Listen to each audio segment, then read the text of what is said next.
Good afternoon and welcome to the afternoon session of the Landmarks Preservation Commission's public hearing and public meeting of May 9th, 2023. This meeting is being held via Zoom and we will be resuming this afternoon with our public hearing agenda, beginning with public hearing item number 1. So if you wish to participate in or testify on any public hearing items, please join the Zoom meeting at the estimated time shown on our website. There's a link on our website. Please note that we are about a half an hour behind schedule. And if you'd like to just watch the proceedings on our YouTube, you can do that at our YouTube channel to get a sense of where we are. And if you wish to join the meeting, or what time to do so. And with that, I will turn it over to Corey Harala, our Director of Preservation, to take us through our public hearing agenda today. Okay, thank you, Sarah. Starting with public hearing item number 1, LPC 23-08141, an application for a certificate of appropriateness in the Borough of Brooklyn, block 1664, lot 76, 363 Macon Street in the Bedford-Stuyvesant Expanded Stuyvesant Heights Historic District. This is an altered Italianate style row house built circa 1873. The application is to construct rooftop and rear yard additions. Okay, commissioners, the applicants have entered the hearing. James, you now have control of the presentation. You just need to click on your screen. And then you can advance the slides using your arrow keys or your mouse. Please state your name for the record and you may begin. James Kars with Allow, and we are presenting 363 Macon Street today. Trying to go backwards. Sorry. I see. Got it. Okay, as noted, we are applying for, or before the commission today, to discuss a rear yard and vertical rooftop addition to this property located at the very edge of the expanded Bedford-Stuyvesant Historic District. You'll see again later, this property is right on the property line, so the district line, which goes through the rear yard. The property was altered sometime before the district was designated. It currently doesn't have a front cornice. Elements of the door, the stair, a number of elements in the front facade have been changed, as well as on the rear. There is no existing rear cornice, as well as windows that were changed at some point as well. To the side of us at 361 Macon is a new construction, an infill construction that was permitted by Landmarks. That building has a similar front, but is actually 13 feet 6 inches deeper on the lower floors at the rear, which we'll show you again later. As noted, the property is on the edge of the historic district. There are some incidental views from Halsey Street to the rear facade. We are working through with staff on the application for the front facade. The building is one in a row of 15 similar properties. It's the only one right now without elements like the cornice. Here you can see the bulkhead, which is set back from the street, which is being proposed. That bulkhead is not visible. It is just a painted dark gray stucco finish on that to sort of minimize its presence should it be visible from the incidental views along Halsey. The application also requests to extend the building an additional 8 feet to the rear yard. So these are the demolition plans for that. I will go back to that in a second. At the front yard, front areaway, we also are proposing some changes to that areaway. Right now there's a larger green planting zone. We would like to reduce that green planting zone and add a ramp in lieu of the stairs down to the basement level apartment. This new enlarged paved areaway would also allow for city bins This is relatively similar to our neighbor at 361 Macon Street. However, we are keeping some element of the planting here and also introducing sort of some conifers or evergreens, smaller trees around the perimeter edge as a screening barrier. And all of that would take place behind a restored historic fence.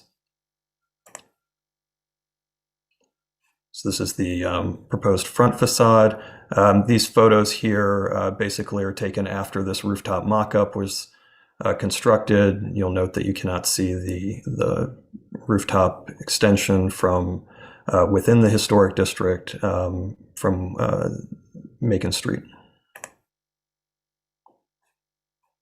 Here's the line of the future cornice, and I've highlighted the element of the bulkhead that you can currently see so that you can see that the future cornice will fully hide that element.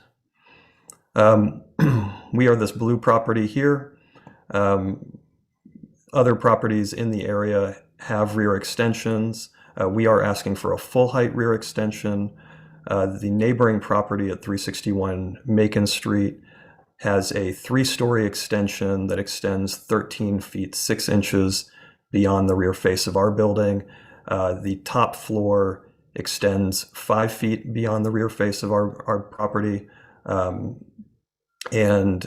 we are looking to do a rear extension of 8 feet here at this property in the interest of not needing to do a terrace that would be adjacent to the other neighboring building's terrace, and also to kind of mitigate some of the conditions that have been created by having this sort of deeper projection next to us, while also keeping that projection from having really increasing the sort of impact of 363 Macon onto 365 Macon Street, the neighbor to the right. So here you can see the view shed. The vertical extension includes a stair bulkhead from the common stair, as well as a small penthouse, which has a bulkhead or an extension of the stair from the uppermost unit here. All of that is not visible from the public sidewalk. You can also see here the line of the extents of 361 Macon, which was an LPC approved project here, and where our yellow horizontal rear extension aligns to that. So we are about 3 feet past their upper floor and a little less than, we're 5'6" less than their lower floors.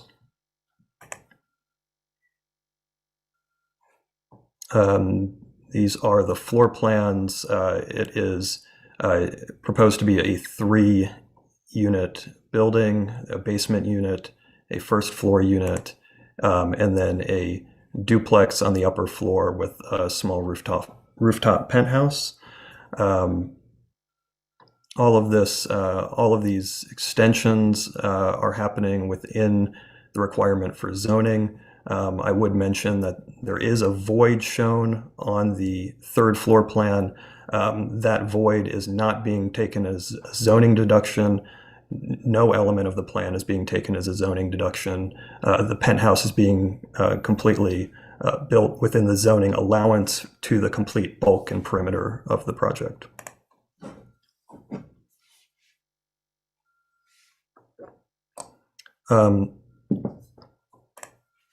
These are section drawings through the project showing the extension of the common stair and also the penthouse to the roof.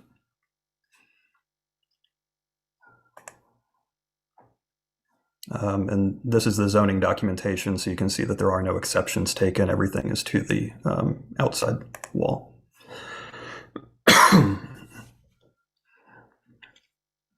The zoning plans show the 4th floor roof and the bulkhead roof as well, as a 7-foot deep projecting balcony at the 3rd floor. All of this is set back over 30 feet from the rear yard, so the projecting balcony does not enter the 30-foot setback of the rear yard.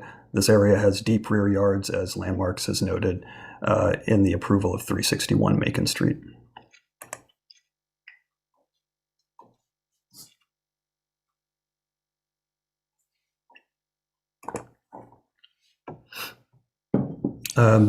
Regarding the height of the elements on the roof, the common stairwell bulkhead was limited to 6 foot 10 inches of interior height as permitted by code, and the penthouse has been limited in height to 8 feet. It's minimum permitted by code.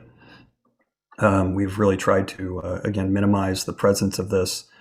You will see the construction of it here in one of these incidental views from outside the historic district along Halsey Street, looking through the rear yard. That's the bulkhead and penthouse construction right there. This is the bulkhead and penthouse here, as well as you can see the extent of the rear addition. This is just indicating the lot as well as the subject property was right back here behind this tree. We are working to preserve the tree with a landscape architect right now, which would involve some canopy pruning, but we do think it should be possible. And then this yellow line here is to show the relationship of our extension to the adjacent property at 361 Macon Street. These are views of the bulkhead from the incidental views along the sidewalk at Halsey Street, sort of looking back through these two lots. So one of them you can barely see it. Another one you can see it a little bit more on the wider double open lot. These are renderings of that same view with the mid dark gray bulkhead visible. And this is the articulation of the glazing and the fenestration at the rear extension. So we're looking to do something modern, but to maintain a brick facade. We are trying to enlarge the openings to sort of mitigate the fact that we are still like in shadow of our neighbor, and we're trying to create as large of openings as possible to the rear yard. You can see the single balcony, the single projecting balcony at the third floor here. At the second and fourth floor, those are more Juliet style balconies.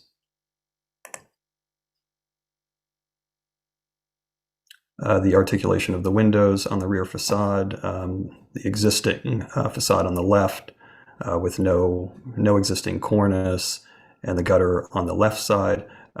We've actually done exposed gutter which runs across the vertical line of the rear parapet and then down on the right side of the building as well.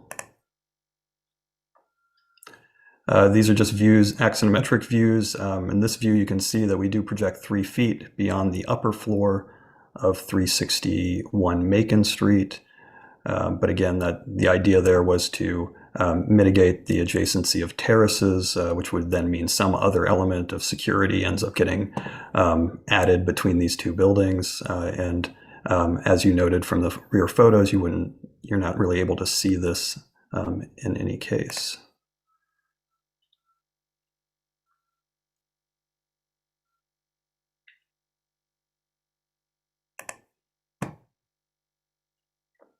And this is just the front rendering and the rear rendering.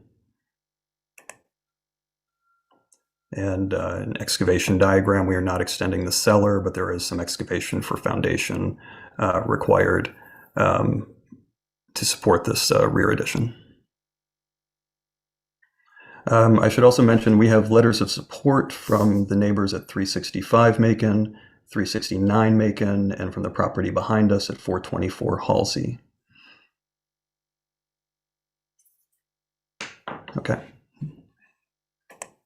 Okay, is that it?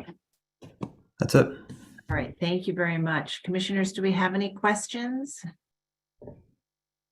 All right, I don't see any, oh, yes, here we go. Commissioner Ginsburg. Right.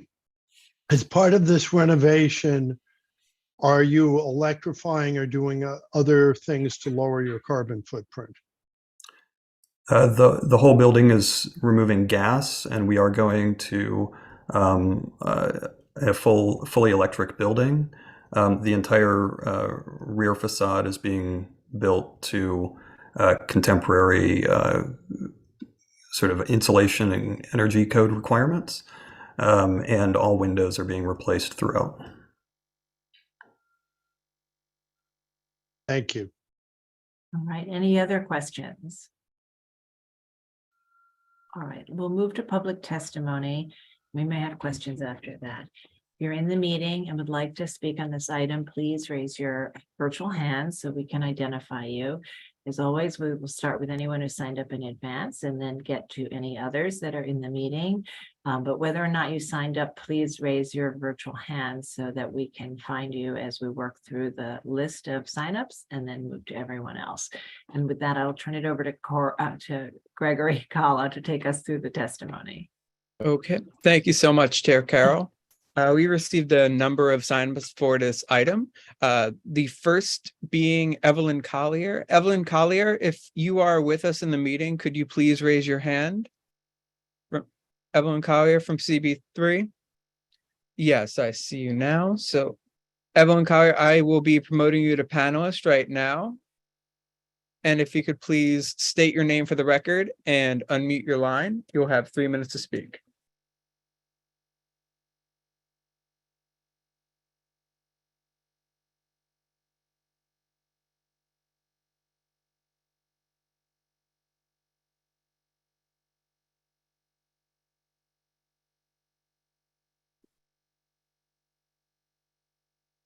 Hello, Evelyn, are you with us? Unmute. Oh, yeah. Sorry. That was another thing to come up to unmute. I'm sorry about that. Hi. Good evening, Commissioner Carroll and commissioners. My name is Evelyn Collier. I'm representing Community Board 3, Chair of the Landmark Preservation Committee. I'm here to speak about LPC application 2308141 for 363 Macon Street in Bedford-Stuyvesant, expanded Stuyvesant Heights Historic District. This application is to remove the existing rear wall to build a 4-story rear yard extension with the balcony at the 3rd floor, and all floors are to be reframed, and a new interior stairwell is proposed. A rooftop penthouse with occupied space is indicated. This 4-story Italianate brownstone situated within Bedford-Stuyvesant, expanded Stuyvesant Heights Historic District, was built in 1873. It was the westmost of 15 contiguous brownstone described in the 2013 designation report. The building is currently a legal 6-unit multifamily dwelling in occupied condition. Committee comments.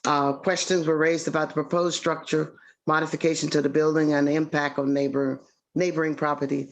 The roof drainage scuppers and leaders should be redesigned. The rear yard addition is highly visible from the adjacent property due to the depth and height of the proposed extension. The fenestration should be redesigned to be compatible with the adjacent brownstone. Black metal deck railing on the roof would be visible from Macon Street and the adjacent building. The penthouse addition would be the first among the 15 historic brownstones, setting an unwelcome precedent. HVAC placement atop the penthouse roof will increase the building height. Arched pediment over the front door to be restored to match the existing brownstone row. Cementitious brownstone stucco on the front facade is preferred to be a painted finish as was described by the architect. Application will restore front ironwork, keeping the existing and making repairs. Alteration to the front airway, elimination of an existing tree bed are for a new trash bin receptacle. Referencing rear yard depth and height to the east, the extension should be limited to 8 feet deep, 2-story tall. As a rationale for the large rear yard extension, applicants referencing a new building which was built on a vacant lot parcel for 361 Macon Street. mimicking the massing of the new building rather than the historic brownstone row, of which 363 is an integral part, is misguided. Removing a full back of 363 Macon building to create a 4-story extension with balcony is obviously inappropriate. The proposed rear yard addition is much deeper and wider than other extensions on the block. The bulkhead and penthouse greatly increased the building height. The project will significantly impact the district form and character and will disrupt the experience of neighbors. Therefore, with due consideration, and we had to do this, to community comments, Brooklyn Community Board 3 resolves to object to the certificate of appropriateness for 363 Macon Street, Brooklyn, New York, 11233. Committee voted 9 in favor, 8 against, no abstention. Full board voted 43. Okay. Yes. I'm sorry. Unfortunately, Okay. you were over time. Thank you so much for your testimony, Evelyn. Thank you. All right. Okay. And next up, we'll be hearing from Pablo Calvi. So Pablo Calvi, I will be promoting you to panelist right now. So if you could please unmute your line and state your name for the record, you'll have 3 minutes to speak.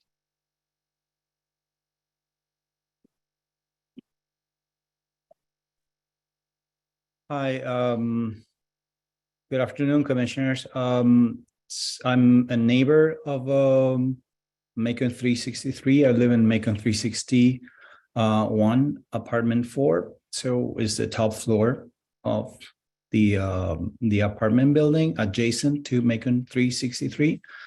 I'm an associate professor in journalism and a journalist at Stony Brook. I'm opposing to the extension. I think that a back extension and the top extension would change the language of the block.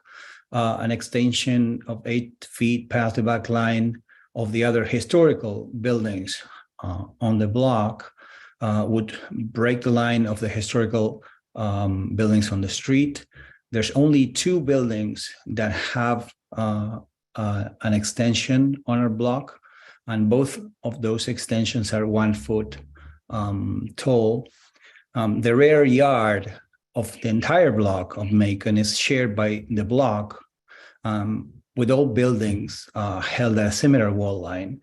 So that defines the backspace of a block, and a projection such as the one proposed breaches the established line and bisects the rear yard space that is enjoyed by all the neighbors on the block. So that extension would affect not just us, but all the neighbors who have access to that view. I think that also penthouse would make Macon 363 the only building on the block with 5 residential floors, and it would make it in its mass significantly bigger than any of the other brownstones in the neighborhood. And that extension would tower about all of the buildings on the block.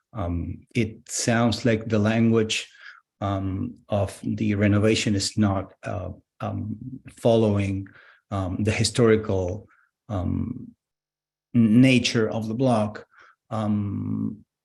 I don't think that there's any historical or aesthetic relation to the vernacular of the period homes on this block. And as Councilman was just mentioning, I would say that the expansion sets precedent for other expansions of that nature in a historical and landmark zone that should be preserved. There's a historical precedent, and we've been in the neighborhood for about 15 years, and I think that this would look like a parachuted building onto the block.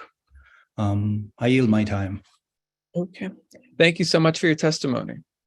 And next up, we will be hearing from Monica Calvi. So Monica Calvi, I will be promoting you to panelist right now. And if you could please state your name for the record and unmute your line, you will have 3 minutes to speak. Hi, my name is Monica. I'm Pablo's wife, so I'm going to try not to repeat what he said. But the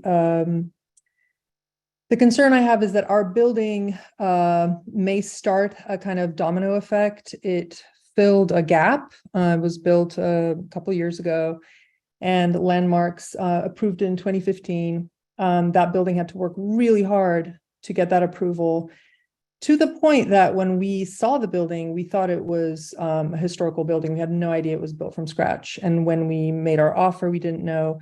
And even one of the other owners in our building recently said, in shock, said, wait, this is a new building. He'd been living there for a year.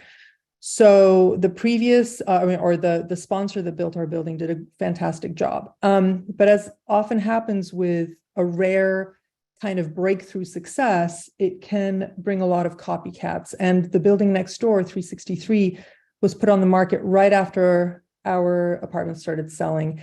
And the effect of it was that it gave a kind of anticipated permission for kind of, a lot of liberties, which I think are coming from developers. And you can see them all around these historical districts who kind of put what look like, prefabricated sort of Home Depot grafted additions onto stuff.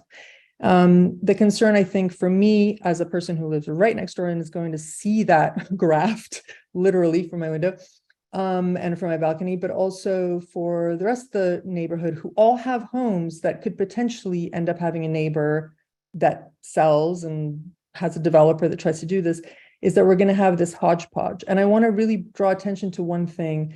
Their line, the extension line ends 3 feet past our wall. That says a lot, meaning that there's the only thing that says to me is that we want to maximize our square footage and we want to do it as cost effectively as possible. We're going to do like a one straight wall all the way up with, what look like large sort of retail looking windows. That disregard for any kind of harmony or any kind of alignment, whether it's with a historical building or our building or any building or anything, kind of says a lot to me in terms of, and also the constant reference to our building is really strange too. And I want to emphasize that I feel a responsibility, and also I feel like an opportunity by speaking with you, that in this case, we can set a kind of baseline for how future developers and future owners will consider extending historical buildings or contributing something to the existing history that was very hard won. Our building has curved windows punched in. Monica, I'm terribly sorry. If you could summarize your point. I'm sorry, you're over time. Okay, that's totally fine. Thank you for listening.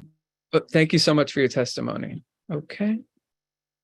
And next up, we'll be hearing from Lucy Levine from the Historic Districts Council. So Lucy Levine, I will be promoting you to panelist right now.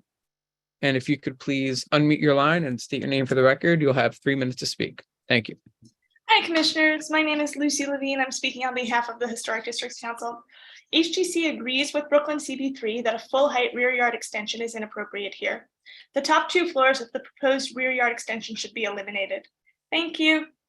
Okay, thank you so much for your testimony.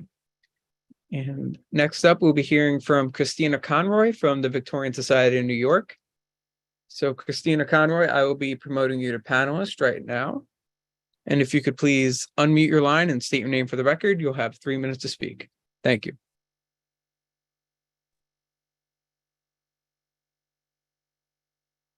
Good morning, Commissioners. Good afternoon. I'm Christina Conroy for the Victorian Society, New York. Now, founded in New York City in 1966, the Victorian Society in America is dedicated to fostering the appreciation and preservation of our 19th and early 20th century heritage. The New York chapter promotes preservation of our historic districts, individual and scenic landmarks, interiors, and civic art. Now, we find the proposed work at the front facade restorative and commendable. The proposed rooftop addition is modest. visible only from a distance and not in context of the building's primary facade, and is therefore appropriate. But the rear yard, the rear of the house is visible through gaps in the adjacent street, and the proposed work at the rear facade goes well beyond the standards usually followed for rear yard additions. Removing the entirety of the intact rear facade is not appropriate, and neither is the proposed design of the new facade. There is no recall of the historic design and doesn't relate well to the adjacent buildings that are part of the same row. Now, the presentation doesn't tell us the condition of the rear facades of the other houses in this long row, but because the rear additions are few and limited to one story, we suspect the row is largely intact. The scope of the rear addition needs to be reduced and its design modified. Thank you, commissioners. Okay, thank you so much for your testimony. And next up, we'll be hearing from Grace Hillary Hoyt. So Grace Hillary Hoyt, I am promoting you to panelist right now. And if you could please unmute your line and state your name for the record, you'll have 3 minutes to speak.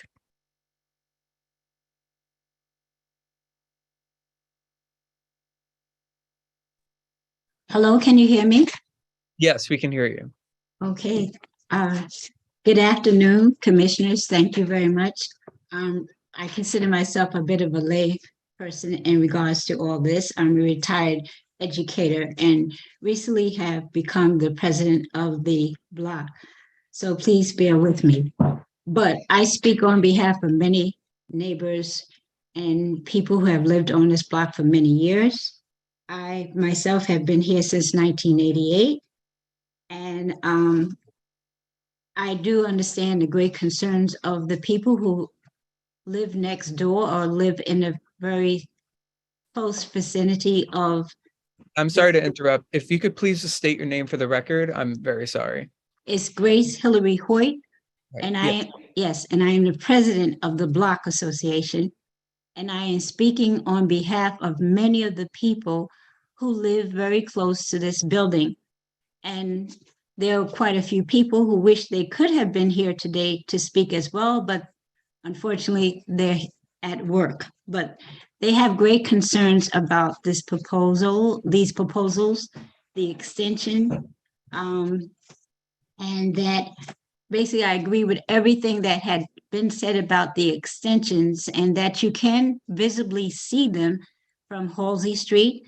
And just an additional note to all this, that in 2013, the LPC destination report, it states that the original owner and the builder of this home, built by a Dr. Reverend Donald Campbell McLaren, I hope I said that right, of the Bethany Presbyterian Church, who was a very significant person in the community,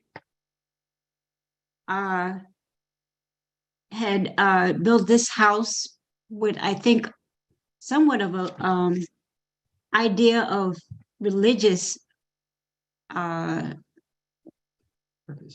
purpose in mind of how he built the archway, which is not very typical of many brownstone, but this one does have that. And finally, I just feel like many things I've heard today, it's not maintaining the true integrity of a brownstone. And I have been here for at least 35 years. I moved here because I would like to live and continue to live in a brownstone. Thank you so much for giving me this opportunity to speak. Thank you so much for your testimony. Okay, I'm looking through the attendees list right now, and I do not see any other hands raised. I'll give it one more moment. And yes, no further hands raised. So I will just note for the record that we did receive 10 additional letters from individuals recommending denial. And I'll bring it back to you, Chair Carroll. Thank you very much, Gregory. All right, I'd like to turn back to the applicants and ask if you'd like to respond to the comments we've heard. I think the application has tried to be respectful with in relationship to the addition on the roof, which I think a few of the folks that have spoken have mentioned. I mean, it is modest in scale. It's less than what is permitted, even for stair bulkheads that would exist on the roof. We are only adding 100 square foot of habitable space, and none of it is visible from within the historic district or from the primary street. Only through incidental views, looking through others' lots from outside the historic district. So I think that I hope that we are in an understanding there. As to the rear facade, we are not trying to pretend that this is a historic facade. This is a new building with new openings. The same way that when we're talking about this rear extension, which is in keeping with like our understanding, frankly, of the Secretary of the Interior's standards for preservation is not to create faux history, but to recognize when existing history is relevant and should exist.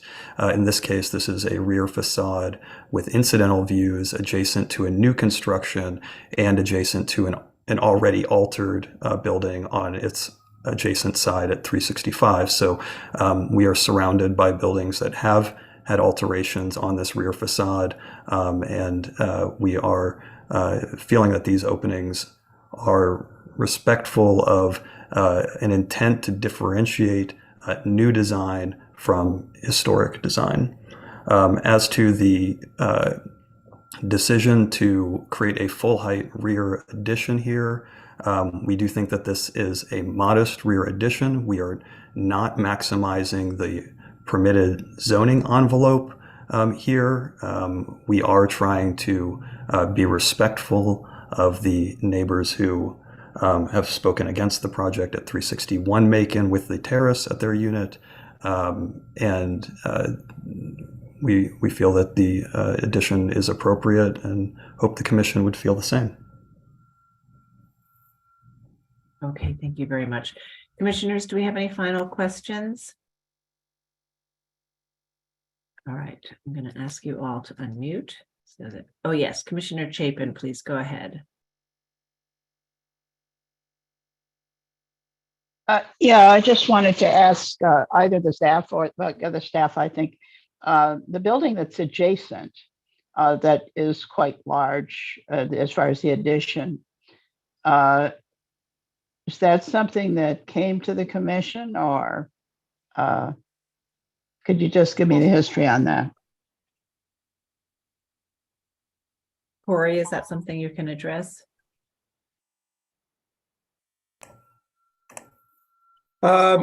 Yeah, actually, I may call upon the staff, Dana or Caroline, while I check on something in the background in this case.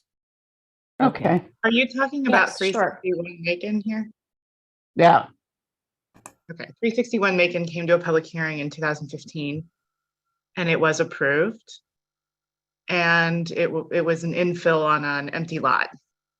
So that's where 361 Macon came from. Yeah, I thought it was an empty lot. Thank you. And is there anything besides the this axon that shows and besides the site plan map that kind of shows the immediate context or the larger context besides just the two adjacent buildings?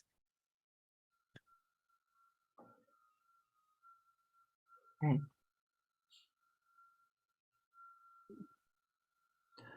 So this photo on the lower left, that's the adjacent building at 361 Macon. And the building to the left of it was 360 or 359 Macon. So we're the building behind the tree. Okay. And can you now go to the site plan again for a moment, just and look at the. Okay, so the building to your left is 361, which the commission approved in 2015. And it's rear yard extension aligns with one on an existing building. Your building is less deep and aligns with the road to the other side of you. And your rear yard addition does it come out beyond the plane of 361? So 361 Macon at the lower floor is 13 feet 6 inches past our rear facade, and we're coming out At the 8 upper feet. floors.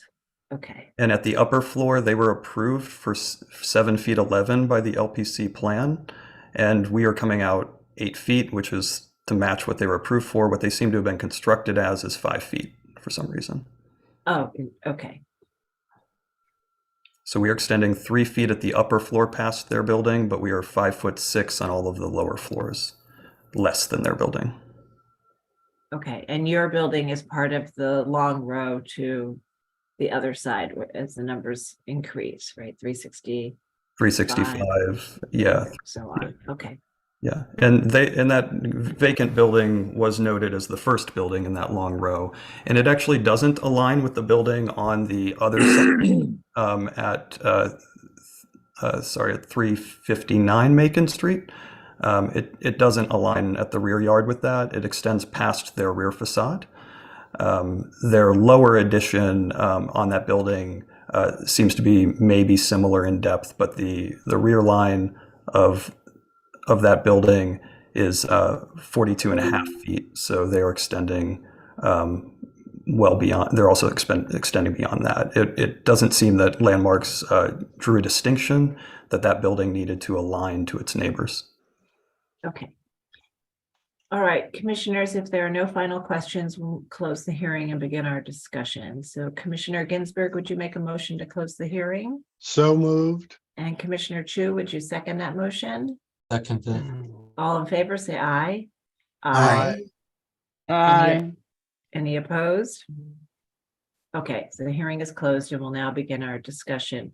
And this is for proposal for rooftop addition and rear yard additions. And the rooftop also includes mechanical equipment and trellis. And so we've had a good explanation of the context and we'll begin our discussion. I do want to note that the zoning is not as relevant for our discussion. And while we strive for many of the same goals that the Secretary of Interior standards strive for, we also don't use the Secretary of Interior standards. We use a finding of appropriateness. So we'll look at this under our own legal structure. So Commissioner Goldblum, would you like to start this one? Sure, thank you. I think that the key here for me is the site plan. The site plan shows that this building is part of a very large, I think it's 14 building row that appears to have no rooftop additions of any kind, and that appears to be relatively uniform and intact. I think that therefore the notion of a rooftop addition that's anything beyond an absolutely minimal bulkhead is for me inappropriate, and that's consistent, at least on my end. I think that when you have a block or a very consistent row that is unencumbered with rooftop additions, that should be a standard that we should consider. So I would oppose the rooftop development apart from a bulkhead.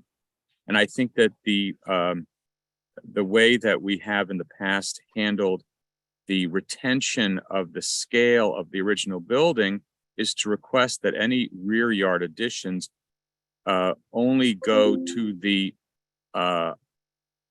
floor below the top floor of the existing building. So that would mean that this rear yard addition would have to drop down by a floor. I think it could come out to align with its neighbor if it wished to, the neighbor on the right in this image. And I think that there's plenty of precedent on this block for rear yard additions, but I think that the rooftop should be removed or significantly reduced and the rear yard reduced by one floor.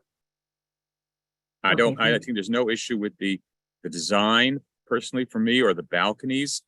I think that it's unusual. We don't normally do facades of this, see facades of this nature. But we do grant a lot of leeway in terms of the rear facade design, and it seems to hold to those general principles of articulating the floors and that kind of thing. Balcony's a little unusual, but because the building next door has one, I think it's okay. Okay, thank you. Commissioner Jefferson? I agree 100% with my fellow commissioner. Okay. All right, and I just do, with respect to the rooftop addition, I know Commissioner Goldblum, you feel very strongly about if a row doesn't have any rooftop additions, that there shouldn't be another one in that row approved.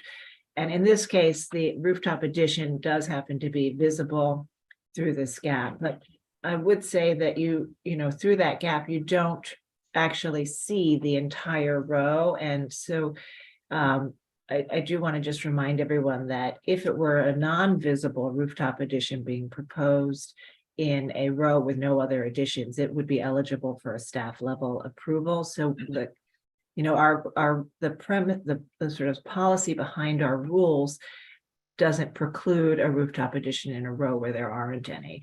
This is different because it is visible, and you do see it next to one house that in the row, and it may be in its scale and other elements also exceeding the rules. But I do want to just sort of note that. So my comment is that the gaps will be filled in the future at some point. The gaps in the wall will be filled in, and the idea of this at the moment that there's nothing there, it's very strong. But I also agree that in the past we have approved additions on the roof. If I had to kind of go halfway on this, I would say the trellis would have to go, because the trellis, you can see it, it's a rooftop, and it's not low, it's up there, and it comes to the edge of the building, of the new addition. So if the trellis was removed, perhaps I could accept that. I could accept the bulkhead and the 100 square feet addition. Okay, thank you. Commissioner Chapin? Yeah, I've got several issues with this. I also noted that there were no rooftop additions, and I take, under advisement, obviously, your remarks about that issue. In this case, I think that it should be fairly, it will start a trend, I'm sure, to have other rooftop additions, but that as long as they're not visible, generally may not be such an issue. I do feel that you're really disrupting the plane of the whole row with this addition of this full height addition. And I also noted on the plan that most of the additions are actually only 1 story. They're not even 2 stories, and certainly not 4.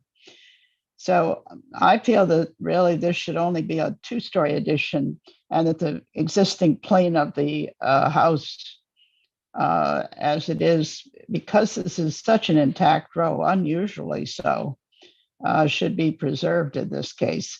And I know it's next to a large new building, which apparently we approved. I'm curious as to whether I was there when it was, but I can't, doesn't matter at this point. But that was a new building, and then we sometimes get some particular license with that, but they should be basing the building next to it, but don't have a problem with the design and the use of glass and so on, which I think is very typical and is not a problem. Right. And I think, it is a good point that a new building may be looked at a little bit differently than altering a building within a row. And this morning, we saw an application for a new building and a rear yard addition on the adjacent building. And we had a similar approach where we allowed the new building to be deeper, but asked that the rear yard addition on the historic building be reduced in height. So I think in a block where there is some variety, we have given, allowed new buildings to be a little bit deeper. Commissioner Jefferson, did you want to add something? No, Okay, I saw your hand up. yes, Okay, thank you. sure. Commissioner Ginsburg? I agree with my fellow commissioners about the rear yard addition, or at least most of my fellow commissioners should be dropped to floor so that the existing line of the building is exposed for the top floor and lines up with the adjacent buildings. Given that if we didn't have these gaps at Halsey Street, the rooftop addition could be approved by the staff. I think at some point those gaps will be filled in. I don't have a problem with the rooftop addition. Okay, thank you. Commissioner Chu? Sorry. Yeah, I am listening to my fellow commissioners as well and am in agreement that there should definitely not be the top floor addition and that the existing back facade should remain. And to that point, looking at the rendering, I think that the trellis definitely would have to go. I might even recommend the applicant look at the mass of the rooftop addition and if it could potentially be simplified, because it will be very close to the back existing facade in terms of setback, maybe uncomfortably so. So I do think that we need to look at that rooftop addition if the top floor was not added to the back, and see if it's not too close to the rear facade. Otherwise, I think the design of the bottom portion is fine. I think if you reveal the existing fabric, then you recognize that as an additional element, which is in keeping with the approach on many proposals. And I think that the front is fine. And I think that covers all the issues. Okay, thank you. Commissioner Chen? Yeah, I agree with the rest of the commissioners. I think definitely to be, we historically, the commission has had the ask applicant to set back on the third floor, on the top floor in the back. And the commissioner's comments about the rooftop addition are valid ones. And so I agree with their statements. Okay. So on the rooftop addition, you mean ensuring that it's set back at least the minimum 3 feet from the rear facade once you reduce the rooftop addition and eliminating the trellis? Okay. All right, Commissioner Master? Yes, I'm going to agree with the other commissioners. I think we should reduce the rear yard addition by 1 floor.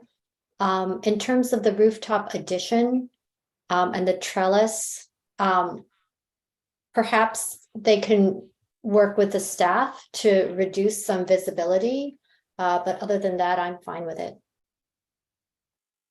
Okay, so I think we have some mixed comments here, but I think we have enough votes to approve this with the modifications of reducing the rear yard addition by a floor and eliminating the trellis and ensuring that the rooftop addition otherwise meets our rules, but for the visibility, in other words, that it's set back 3 feet from the rear facade and that it does not exceed 11 feet in height.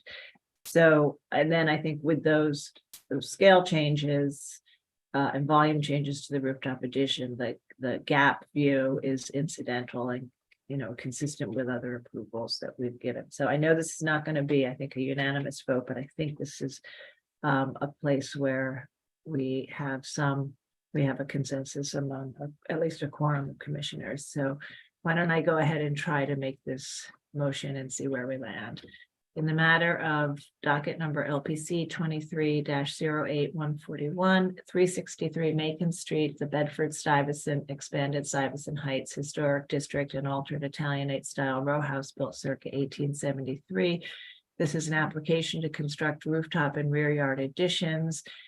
And I note that at 361 Macon Street, a certificate of appropriateness was issued on December 19th, 2016 for the construction of a 4-story building with a 3-story rear extension, sort of an all new building, and a rooftop stair bulkhead.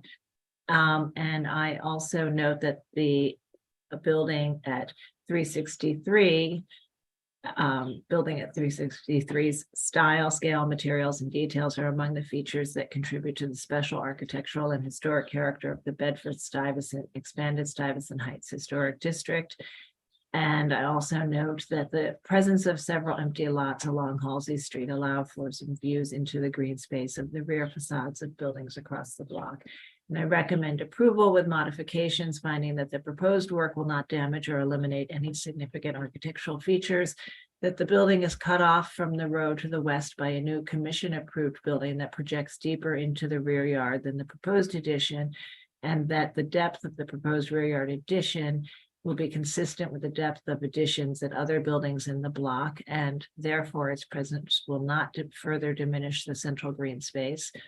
That the design and materiality of the rear yard addition, featuring brick cladding, steel casement window and door assemblies, and metal railings, will be in keeping with the scale and character of rear facades and additions within the block.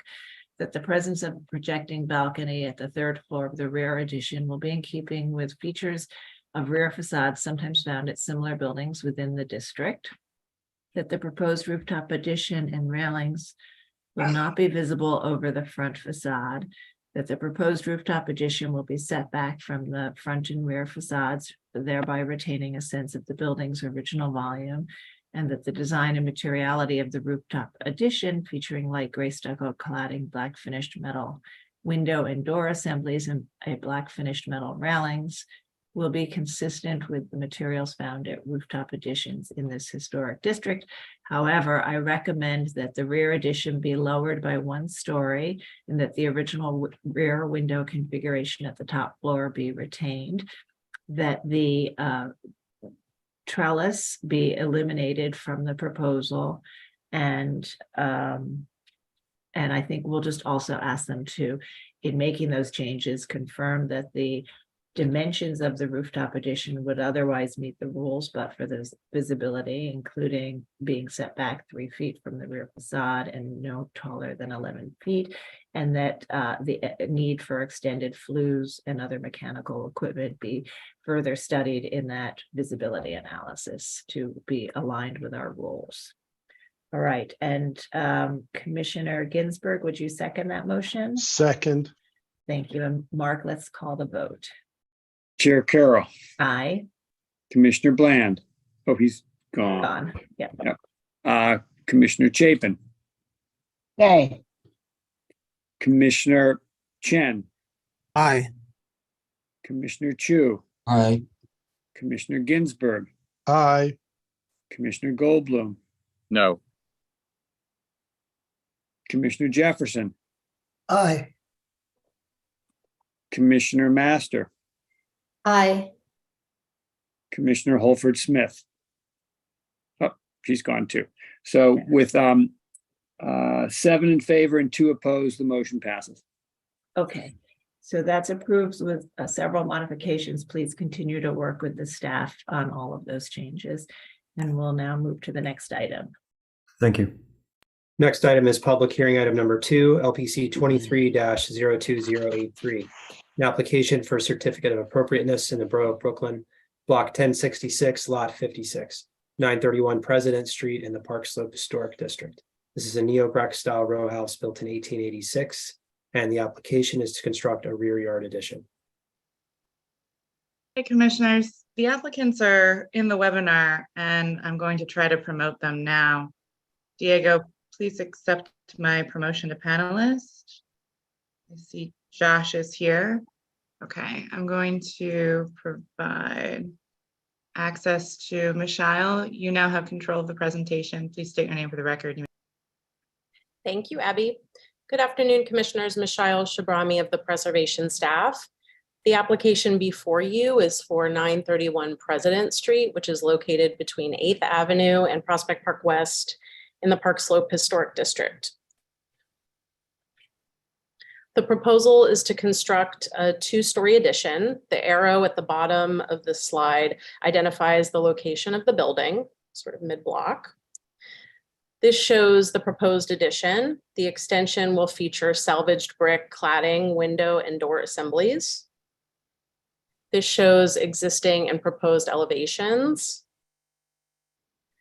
This slide shows existing and proposed sections.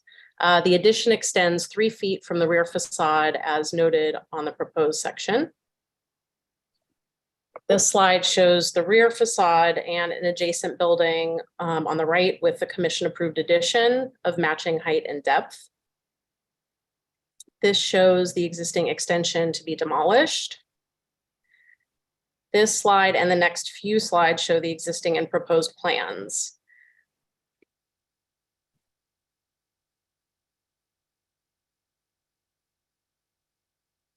And the addition would not be visible from any public thoroughfares and would comply with the rules for a staff level approval, except that 50% of the existing rear additions at houses on the block are not 2 or more stories. The architect Joshua Pulver from A+C New York is here if there are questions. All right, thank you, Michelle. Commissioners, do we have any questions on this item? Michelle, does that, I think I read this drawing right, but does the adjacent house have a similar rear extension? Yes, commission approved. That's what I thought. Okay, so it's going to align with the commission approved addition next door. Correct. All right, let's see if we have any public testimony. If you're in the meeting and would like to speak on this item, please raise your hand so we can identify you, and I will turn it over to Gregory Kalla to take us through the testimony. Thank you, Chair Carroll. We received 1 sign up in advance for this item, and that sign up being Lucy Levine from the Historic Districts Council. So Lucy Levine, I am promoting you to panelist right now. And if you could please unmute your line and state your name for the record, you'll have 3 minutes to speak. Thank you. Hi, Commissioners. My name is Lucy Levine. I'm speaking on behalf of the Historic Districts Council. HGC finds this rear yard addition to be appropriate, but we feel that the muntin pattern should be consistent across the windows on the top 2 existing floors. Thank you. Okay. Thank you so much for your testimony. I am looking through the attendees list and I do not see any further hands raised. So I will note for the record that Brooklyn Community Board 6 recommends approval. And I'll bring it back to you, Chair Carroll. Okay, thank you very much. So I'd like to turn back to the applicant. If there's anything you'd like to address at this point before we move to our discussion, I'd like to give you that opportunity. There's nothing I have to add at this point other than just thanking everyone for their time. Okay, thank you. All right, commissioners, are there any final questions? All right, I'm going to ask you all to unmute yourselves so we can close the hearing and begin our discussion. All right, and Commissioner Goldblum, would you make a motion to close the hearing? So moved. And Commissioner Chu, would you second that motion? A second. All in favor, say aye. Aye. Aye. And any opposed? Okay, the hearing is closed and we'll begin our discussion. So this is proposal for a 2-story rear yard addition that would, it only projects slightly and would align with a similar 2-story rear yard addition that was previously approved by the commission at 929 President Street. And it is not visible from any public thoroughfares. So we'll begin our discussion. Commissioner Chen, would you like to start this one? Yes, as you said, we previously approved one nearby, and I can find this appropriate. Okay, thank you. Commissioner Jefferson? A modest, I wrote here, modest backyard addition. I can approve it.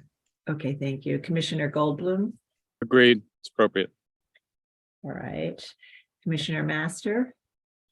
I agree. Appropriate. Okay. Commissioner Chapin? Agree, modest and approvable. All right. Commissioner Ginsburg? Agreed, appropriate. And Commissioner Chu? Appropriate. Okay, I think we all are in agreement on this one. Commissioner Chen, would you make the motion? Be delighted to.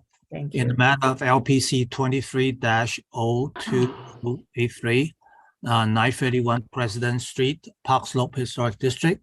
The application is to construct a rear yard addition, noting the building style, scale, materials, and details among the features that contribute to the special architectural and historic character of the Park Slope Historic District. I recommend approval, finding that the proposed work will not eliminate or damage any significant architectural feature, that the work will not be visible from any public thoroughfare, and that the numerous one-story rear yard additions on the block, which extend further into the rear yard, and a few two-story additions of similar depth, and the proposed two-story addition is modest in scale and will not diminish the block's central green space, that the simple massing, fenestration, brick cladding, and neutral finishes of the rear addition will be in keeping with the materiality, scale, and character of the secondary facades found at row houses within the block and the historic district, and that the work will not detract from the special architectural or historic character of the building or the Park Slope Historic District. Okay, thank you. And Commissioner Jefferson, would you second that motion? So second. Okay, Mark, will you call the vote? Chair Carroll, Aye. Commissioner Chapin, Aye. Commissioner Chen, Aye. Commissioner Chu, Aye. Commissioner Ginsburg, Aye. Commissioner Goldblum, Aye. Commissioner Jefferson, Aye. Commissioner Master. Aye. With 8 in favor and none opposed, the motion passes. All right, that's approved. Thank you. Thank you all for your time again. I appreciate your efforts. Sure, thank you. Can you move Have to a the good day. next item? Next item is public hearing item number 3, LPC 23-07389, an application for a certificate of appropriateness in the Borough of Queens, Block 78, Lot 18, 2137 45th Avenue in the Hunters Point Historic District.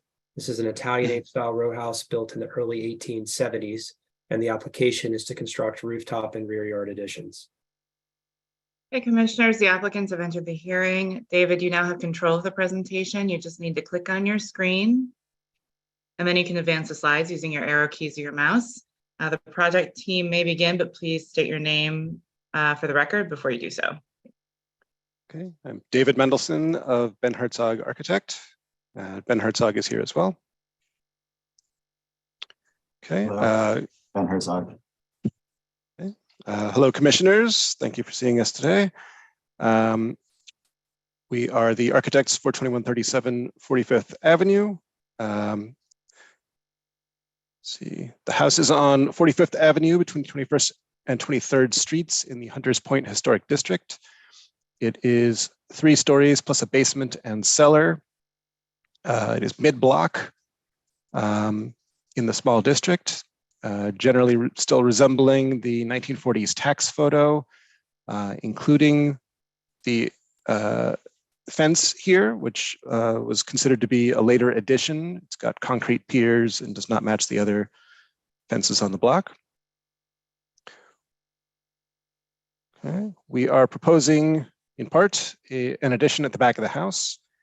From our study, roughly 50% of the block has additions of some sort on the back currently.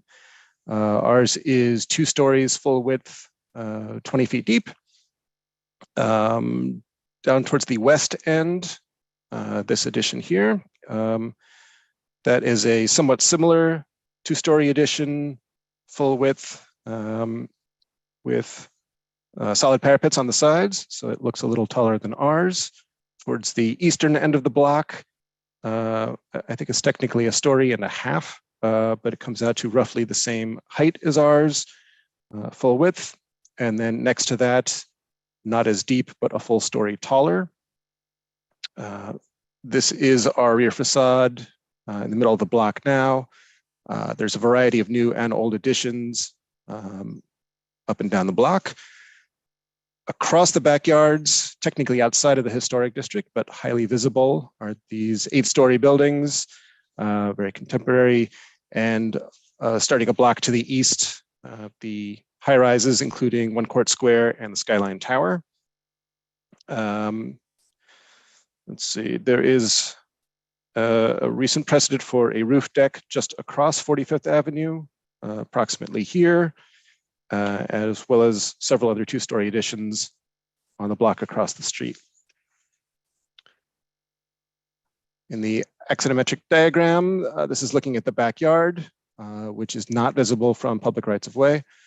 The addition is roughly 20 feet deep, 20 feet wide, just over 20 feet tall, plus a deck on the back with stairs coming down. There is a new roof bulkhead that is set back to stay out of view, and a roof deck on the roof. Okay. On the front facade, this is detail of the fence we are removing. We're proposing to replace it with a fence that's very similar to the railing that's on the house just to the right. We will be reusing the historic gate, but replacing the fence. The fence is based on the design of the existing window guards. The railing at the top is set back, meant to be generally out of view. On the back, there's the roof deck. We can see this fascia because of the slope of the roof. The addition in the back is the lower 2 stories here. The railings in general are simple black metal. We are keeping the arrangement of the 3 windows at the top of the rear facade. These 2 stories are the plane of the existing building, and the addition is below that. So here's a little more detail on the back to see what's going on. Most of the rear facades are brick. Currently ours is covered with stucco. Just lets you see a little more detail. We can go back to that if there are any questions. This is an elevation of the rear addition as seen from the side yards. So a brick wall and 42-inch railing above that. We've got a 6-foot fence over which the deck and stairs will be partly visible. Up at the roof, the back of the rear deck, back of the roof deck is set in from the rear facade, and the front railing is pulled back from the front. These are floor plans of that, so railings are set back here and here. Okay. Well, so before and after in the section, generally the same things we just touched on. The mock-up revealed that the front railing was a little more visible than expected from the street. The sidewalk is a little uneven and sloping. There are some chimney extensions that will be required. You can see them here in orange. This one belonging to the neighbor's house.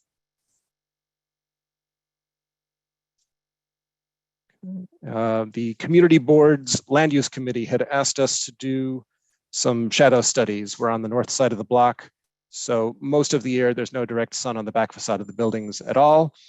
In the longer days during the summer, between these long shadows from the high rises, there are some relatively short moments where you get some sun generally coming from the side, and midday even then, the back facade is in the shadow. And here is a rough 3D rendering showing the various additions along the back. So the ones I mentioned before, the 2-story addition down at this end. This is the 1-story base of the 8-story buildings to the right, and the roughly 2.5 and 3.5, sorry, 1.5 and 2.5-story additions at the back at the east end of the block.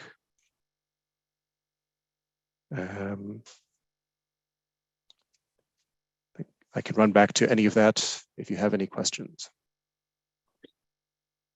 All right, commissioners, do we have any questions?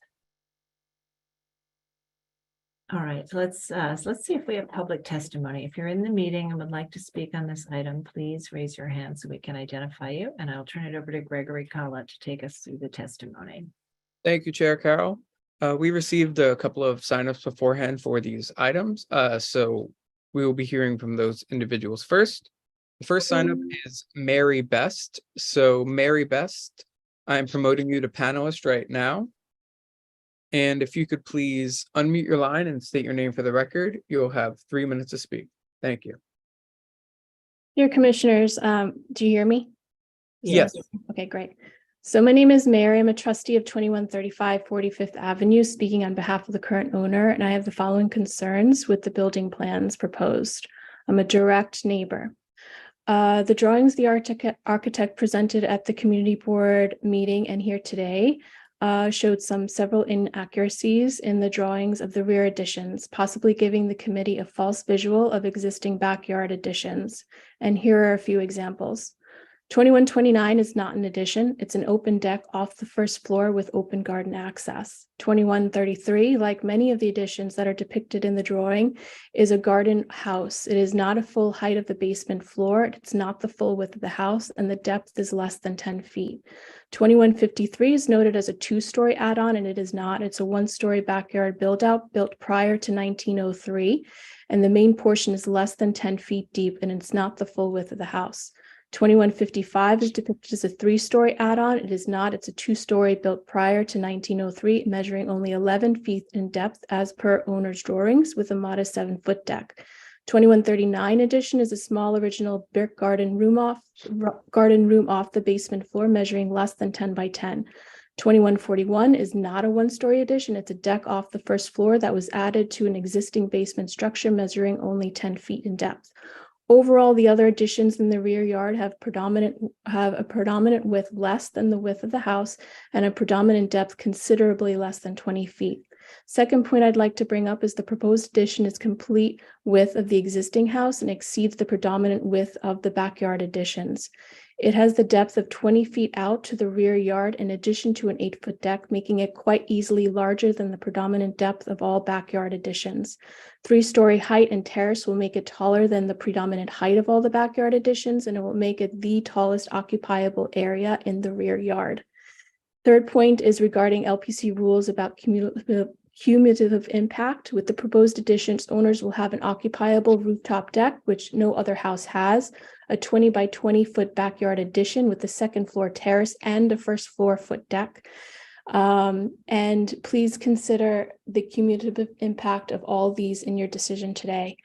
LPC rules concerning street visibility. Please note the railings are visible from the rooftop, on the rooftop from the street, not clear of the measurements of visibility of the railing and not clear of the materiality used for visible chimneys. The community board referred to it as obtrusive in their discussion. Other comments, community board reviewed the shadow study, noted significant impact on neighboring properties, especially during spring and summer months. Would like to add here that there was no before and after shadow study, and if there was one, the neighboring properties would show even being further impacted. The CB2 ultimately rejected the application design proposed, citing it, saying it inappropriately large and obtrusive and inconsistent with existing additions with the rest of the block. And I would like to agree with that. Overall, both the rooftop and rear addition is historically and visually inconsistent with the character of existing additions and can be clearly seen from the debatable public neighboring windows facing the apartment building. Mary, I'm sorry. If you could please wrap up your testimony. That's it. That was my last sentence. Oh, great. Thank you you so much. All Thank right. you so much. Thank you. Okay. Next up, we'll be hearing from Lucy Levine from the Historic Districts Council. So Lucy Levine, I am promoting you to panelist right now. And if you could please unmute your line and state your name for the record, you'll have 3 minutes to speak. Hi, Commissioners. My name is Lucy Levine. I'm speaking on behalf of the Historic Districts Council.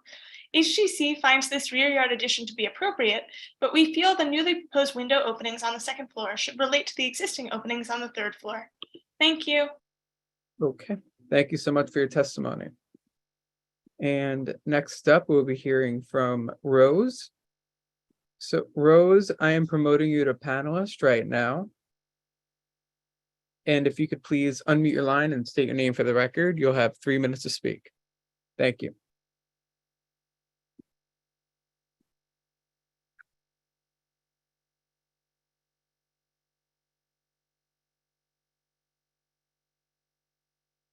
Hello, Rose, are you with us? Yes, I'm so sorry. I didn't see the other button. Okay. Hi, I'm Rose Devitt. My uncle Alfred is the landowner of 2139 45th Avenue. I've lived here for 13 years. He has given me permission to speak on his behalf. I give my gratitude to the Landmark Preservation Committee for alerting the neighbors to the 2137 prospective build. Last week, we learned of the owner's wish to build far out into their own backyard. This property abuts our yard where my toddlers spend most of their life. The construction proposal is alarmingly out of scale with our historic district. It would block access to sunshine and fresh air in the adjoining backyards. The build would impede on the neighborhood's character and set a precedent that would otherwise be held at bay. This neighborhood is coveted for its charm, green space, and beautiful but modest backyards. Unfortunately, this construction would drastically change the look and feel of 45th Avenue and all who gaze on the backyard here. And this is increasingly a high-rise community because of all the high rises. They can even look down and see less green space the more and more people build back here. Hopefully they won't be. One aspect of the 2137 proposal is misleading. The request describes 45th Avenue's existing backyard structures as additions. The diagram exaggerates the size of these structures, some of which are not even enclosed. The proposal tries to compare itself to the existing 2- and 3-story additions at 2153 and 2155. These buildings were built 120 years ago, long before the district was deemed historic. 2153 and 55 additions were built prior to 1903 at 3-story homes, not 4-story like the rest of the block. The proposed structure at 2137 will take up more space than its century-old equivalent. The jutting entertainment terrace will diminish the historical value of the block and will damage our quality of life. Its presence will be an unwanted eyesore on the back half of 45th Avenue's historic district, where families enjoy the sun and the sky. This is a quiet, family-oriented block. There's no party terraces on the rooftops. Installing one will impact the peace and quiet that we cherish here. We're terrified by the implications of an enormous rooftop entertainment space and all its inevitable problems. The structure itself will clash with our century-old brownstone homes, and a fireplace left unattended could decimate this block. I implore you to preserve the permeable green space on our block. In sum, the proposal built at 2137 is not to scale with the other homes. It would leave our homes in the shadows of a 20 by 20 foot wall next to our garden. In addition, another 8 feet, 28 feet out into the backyard. It'll leave my yard in shadows and my neighbor next to me will leave his addition in shadows. You can see that on the shadow study on the very last page, page 11. It'll make a construction zone of the play area we have. We'll lose reasonable enjoyment of our property in the sunny open air backyard. Most importantly, the build out will be inconsistent with the historical atmosphere of the surrounding properties. This jutting terrace, two-story terrace with another terrace on top, it's going to be not in line with what's going on now on the block. And I know this is redundant, but I want to thank you again for bringing this construction to my attention and the attention of the 45th Avenue community. I'm so appreciative of the time and careful consideration that all of you have already put forth. I feel good knowing that people are considering the needs of our families because again, we didn't know about this and I'm very, very grateful. So thank you for your time. Thank you so much for your testimony. Okay. And next up, we'll be hearing from Justin Tricario. Sorry about that. So Justin Tricario, I will be promoting you to panelist right now.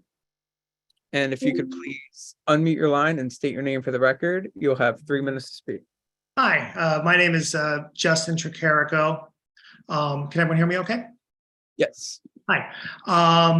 My wife, Julia Tricarico, and I reside at 2155 45th Avenue. My wife is the owner of the home and she's authorized me to speak on her behalf. We are commenting to point out some fundamental inaccuracies to the block plan shown on page 3 of the document. The drawing indicates our home at 2155 45th Avenue is having a 3-story addition, and our neighbor's home at 2153 45th Avenue is having a 2-story addition, both of which are shown incorrectly.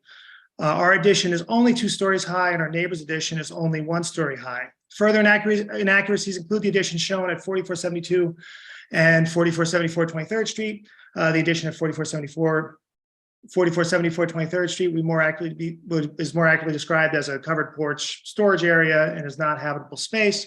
And the addition indicated for 4472 23rd Street is simply wooden outdoor deck on the second floor. Also, some of the additions listed further down the block appear to be similarly misrepresented as additions when they are either outdoor sheds or decks. These inaccuracies persist in the renderings on page 11 of the document, shadow studies and perspectives from backyards.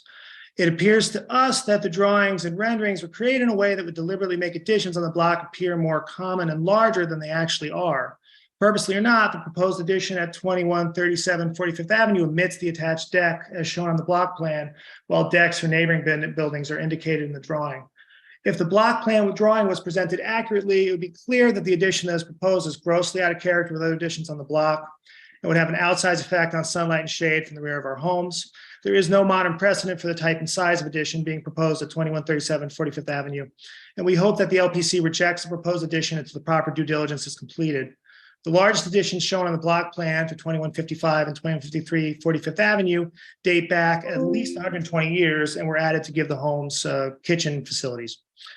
We are very grateful for the work that the LPC has done to maintain the historic character of our block, and we think that the additions requested for 2137 45th Avenue will have a detrimental effect on the block's character.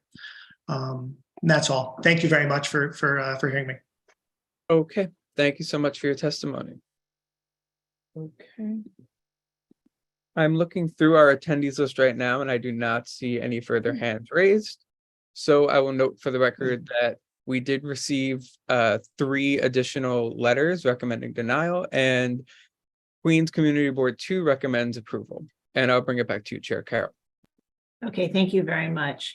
And I will turn to the applicants to respond to the testimony, but I want to first just note for the record and for those who are participating, perhaps for their first time, the Landmarks Commission does not regulate use, how the property is used, if there's entertainment and other uses in the rear yard or rooftop space. The Landmarks Commission also cannot regulate light and air or shadows. So what we do is we look at the scale of the addition relative to the scale of the building and the scale of the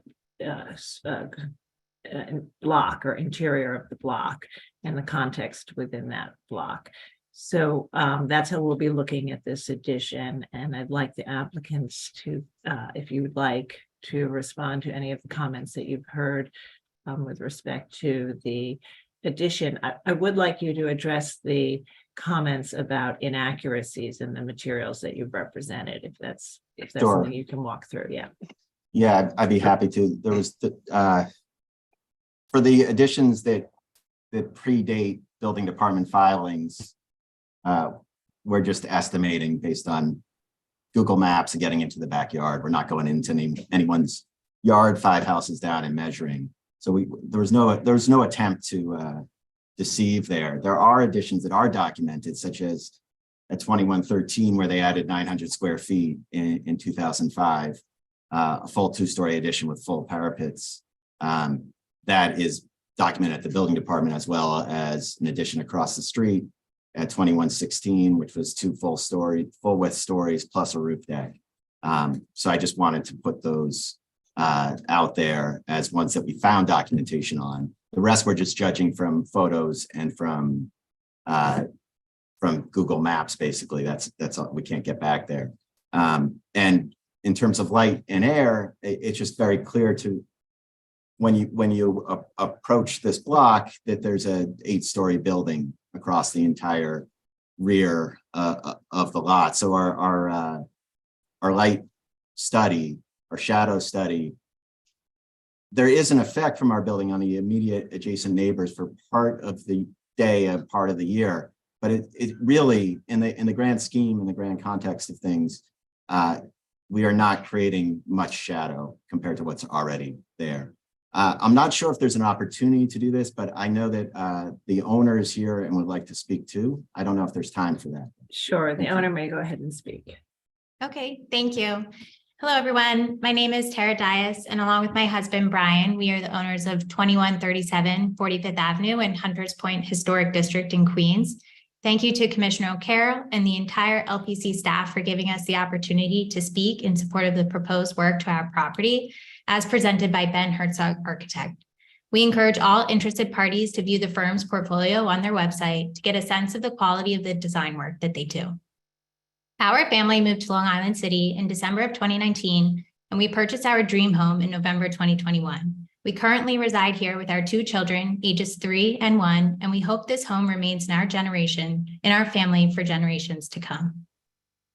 Over the course of the past 16 months, we've worked tirelessly and judiciously, along with a team of experienced professionals, to put together a thoughtful renovation proposal, one that maintains and restores the home's history and beauty for all of our neighbors and the general public to appreciate, while also serving the needs of our growing family and aging parents who visit us often from out of town.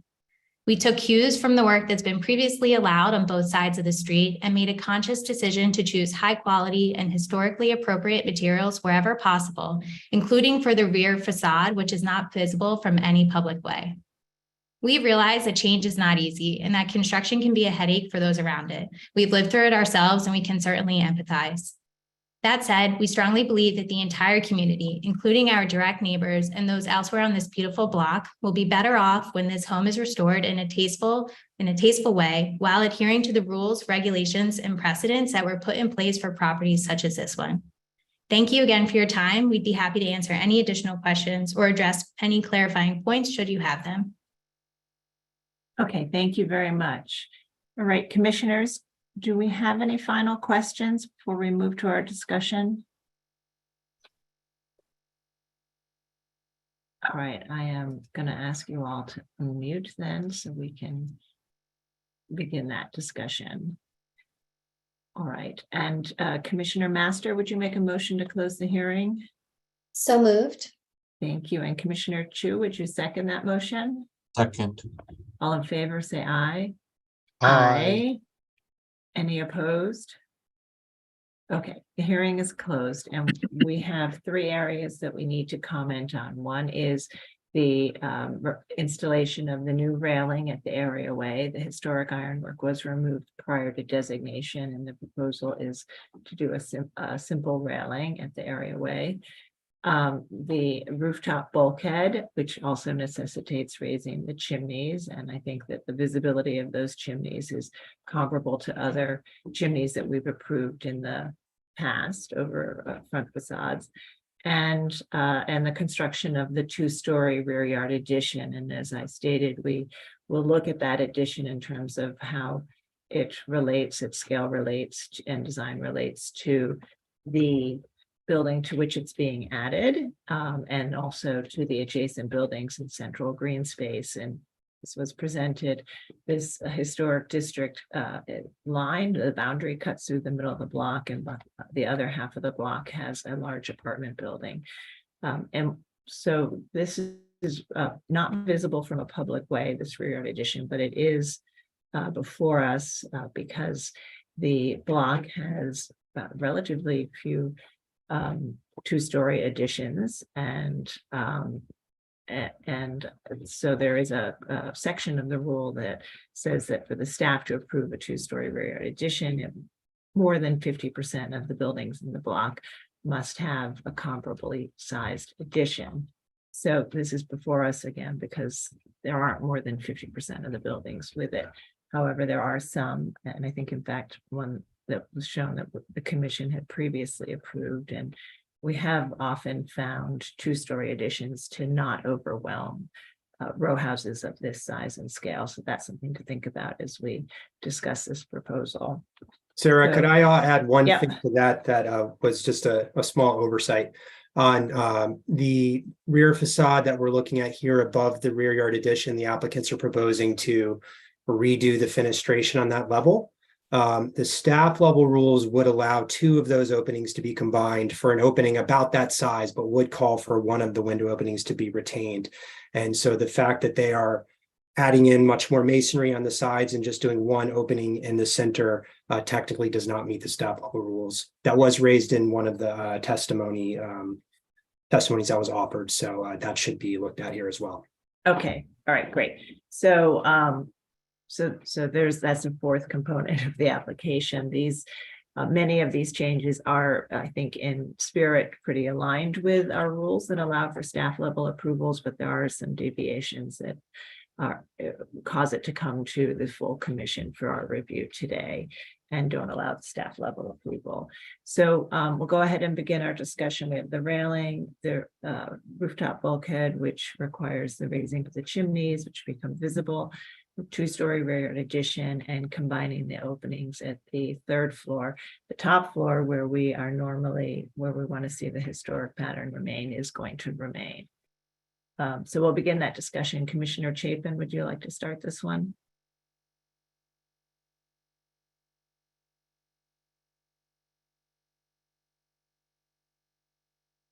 If you're speaking, Diana, you're muted. Let me see if I can find you. Oops, Diana.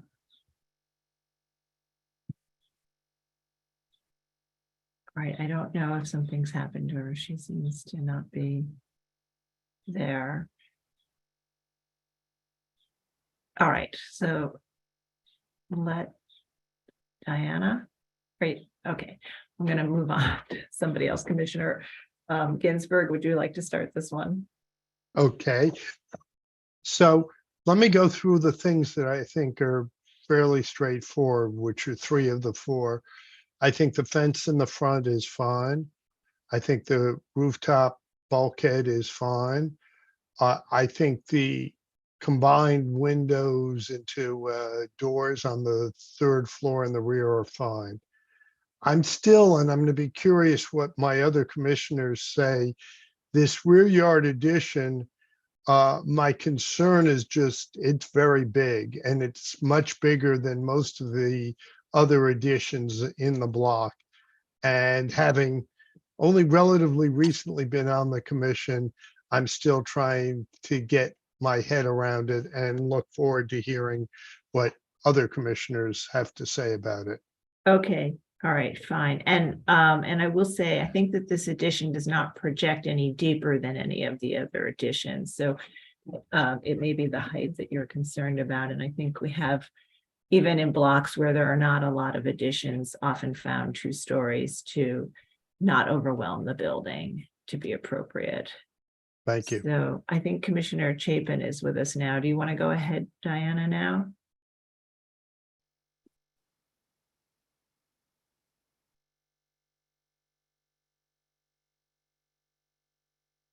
Oh, sorry, she's not completely with us. Okay. All right, Commissioner Goldblum. Okay. I think that the rooftop addition is fine. The bulkhead fencing is fine in the front and on the roof. I think that, I mean, this is an unusual block because it's relatively intact and because it's only half of a full block. So it's kind of an odd situation. I think the 2-story addition is okay, but I think it does protrude a little bit more than its immediate neighbors. It looks to me like from the site plan, like there's a neighbor 2 over that sticks out. There's a neighbor 2 over in the other direction that sticks out. I think it should align with those and should not be deeper into the block than those 2. But I think the 2-story is okay. And I think that one of the things that I think is really striking about these relatively undeveloped blocks is the rhythm of the windows. So I think the 2nd floor windows should be retained and maybe drop one in the center or on the side, but I think they should keep the 2nd floor window because it's the 2nd floor windows, so that that sense of continuity of that back wall is retained. Okay, so not just at the top floor, but the next level down. Yeah, and I think that the 2-story, the reason I think the 2-story addition is okay is because I think that when you look at the block as a whole, it's that top band that you see. And if we're holding that top band at the 2nd floor, I think that it's that uniformity above that line that gives the block its unity and a sense of historic continuity. So I think that that's an important detail. I mean, they could maybe expand the center window or something like that, but I think that there should be some recognition of the unity of the, if we're going to hold it to the 2nd floor in the first place, I think that that's a good feature. Okay, thank you. Right, Commissioner Jefferson? Thanks. The bulkhead is appropriate. The railing on the front facade is appropriate. The rear yard addition extension into the green space, I agree with my fellow commissioner that it should perhaps be smaller. It does extend quite a bit into the green space. I think it's 20 feet, if I remember correctly. And this issue of the window on the second floor or on the third floor, it's a compelling one because if the building is two stories, and the third floor was kept as is, I think it would work much better in terms of the overall composition. Right now, it just seems odd to me that the grouping of the windows on the third floor seem a bit off. So that's my comments. Okay. All right, so I think it comes down to sort of scale. So this, with a two-story addition, to sort of retain the scale and character of the row house, that window above it should work more with the existing fenestration. I think that's what you and Commissioner Goldblum are feeling. Agree. Okay. All right, great. Commissioner Master? Yes, so I agree about the rooftop addition. The bulkhead is fine. The railings are fine. The windows, I don't feel strongly one way or the other, so I'll go along with what everyone else says. In terms of the two-story rear yard addition, I'm looking at number 5, and I see that the rear yard addition is very modest. I think it goes out 3 feet. I think it's the deck and the stairs that really go out. So the two-story rooftop addition, I think, is very modest. So I would be okay with that. Okay, so you're okay. Corey, can you just confirm the depth of this rear yard addition so we all know? It's number 5. The rear yard addition is 20 feet deep. Well, that's including the deck and the stairs, right? No, the deck is an additional 8 feet beyond that. Oh, so I'm reading it wrong. Okay, gotcha. Okay. Commissioner Chu? Yeah, so I'm in agreement with much of what my fellow commissioners have said. I am fine with the fence at the front and the rooftop condition and raising. In terms of the addition, I feel like 2 floors is appropriate.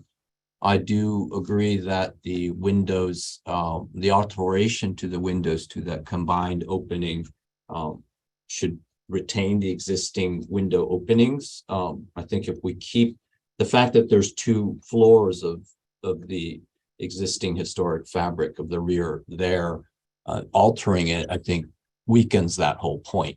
So I would want to keep those openings, and they can make one a doorway to access the terrace. And I would agree in terms of the effect of the mass, it's really, as long as the staff can confirm that the rear wall, not the balcony, is in line with the majority of those extensions, I think is the intent that Michael was making, that I agree with, is that it looks like it sticks out way more than them in the plan of the site. And I just want to make sure that it's not the balcony that we're reading on that drawing. It's the mass that's important. Okay. All right, and Commissioner Chapin? Just if you can unmute now. Yeah, thank you. Yeah, I have, been looking at this on Google Earth also to get a sense of and it is, I think, pretty clear that most of the extent there are not, it looks like many of the properties don't actually have an extension, but the ones that do, they are small, and they're generally like one story and not full width. In this context, across from a large building, I think that a full width extension is okay. And I even think that 2 stories is okay, although it's not typical of the block. And But I do think that it should not extend way into the thing, because that really is very disproportionate, I think, especially with the deck in addition to it. So I think it should be pulled back, as some of the other commissioners have suggested. As far as these things on the roof, I think they're okay. That's not really an issue. I actually don't have a huge problem with the windows, but I can support the view of the other commissioners who would like to see a different approach to the windows. You know, it would be somewhat more appropriate, yes, to do what they're suggesting with the windows and doors on that floor. So that's where I'm at. Okay, thank you. So I think we could make a motion to approve this with modifications, that they restudy the rear yard addition so that it is no deeper than the other neighbors that are adjacent to them, and that they restudy the third floor to retain more of the historic fenestration pattern. So Commissioner Goldblum, would you be able to make that motion and add those recommendations? Sure. Hold on a sec. Okay. Let's see. Regarding 21-37 45th Avenue in the Hunters Point Historic District, the application is to construct rooftop and rear yard additions. I note the building style, scale, materials, and details are among the features that contribute to the special architectural and historic character of the Hunters Point Historic District. And I recommend approval, finding that the proposed work will not damage or eliminate any significant architectural features. The proposed rear yard addition will not project into the rear yard further than other rear yard additions within this block, and will not further diminish the central green space or overwhelm the buildings or adjacent buildings. The design and materiality of the rear yard addition, featuring brick cladding, aluminum clad wood window and door assemblies, and metal railings, will be in keeping with the character of rear facades and additions within the block. That the top floor will be reconstructed in brick to match the historic condition in plane of the original rear wall, and featuring 3 punched openings with segmental arch-headed lintels and stone sills, thereby preserving the relationship between this and the other buildings in the row. That the proposed stair bulkhead featuring stucco cladding will be set back from the front rear facades, thereby retaining the sense of the building's original form and massing. That the proposed metal chimney flues, though visible over the front facade, will be extended only to minimum height necessary to meet the code requirements and are typical of utilitarian rooftop accretions found elsewhere in the district. That the original ironwork fence was removed from the front areaway prior to designation. The proposed ironwork was simply designed and compatible with a variety of ironworks found at areaways in the row and elsewhere in this historic district. And the proposed work will not detract from the special architectural and historic character of the Hunters Point Historic District. That the applicant will work with staff to ensure that the mass of the 2-story rear yard addition does not exceed the depth of its 2 neighbors, most immediate additions, and that the second floor windows above the addition will retain the 3-punched window arrangement of the existing within normal LPC standards. Okay, thank you. And Commissioner Jefferson, would you second that motion? Second. All right, Mark, will you call the vote? Chair Carroll, Aye. Commissioner Chapin, Aye. Commissioner Chu, Aye. Commissioner Ginsburg, Aye. Commissioner Goldblum, Aye. Commissioner Jefferson, Sorry. Aye. Commissioner Master. Aye. With 7 in favor and none opposed, the motion passes. All right, so that's approved with some modifications. Please Thank you. continue to work with the staff, and we'll move to the next item.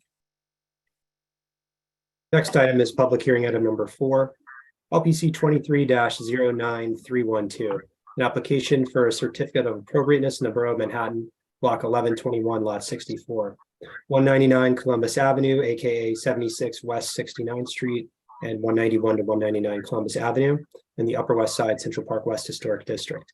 This is a Renaissance Romanesque revival style flats building designed by Gilbert A. Schellinger and built in 1892 to 93. The application is to enclose display windows and install signage. Hey, Commissioners, the applicants have entered the hearing. Allison, you now have control of the presentation. You just need to click on your screen. And then you can advance the slides using your arrow keys or your mouse. Please state your name for the record and you may begin. All right, thank you. My name is Allison Carroll, and I work for Siren Design. I'm presenting today on behalf of my client, a global luxury retail brand who are preparing to open a fragrance and beauty boutique located at 199 Columbus Avenue. You'll see throughout this presentation that I've replaced the brand name imagery with a generic name.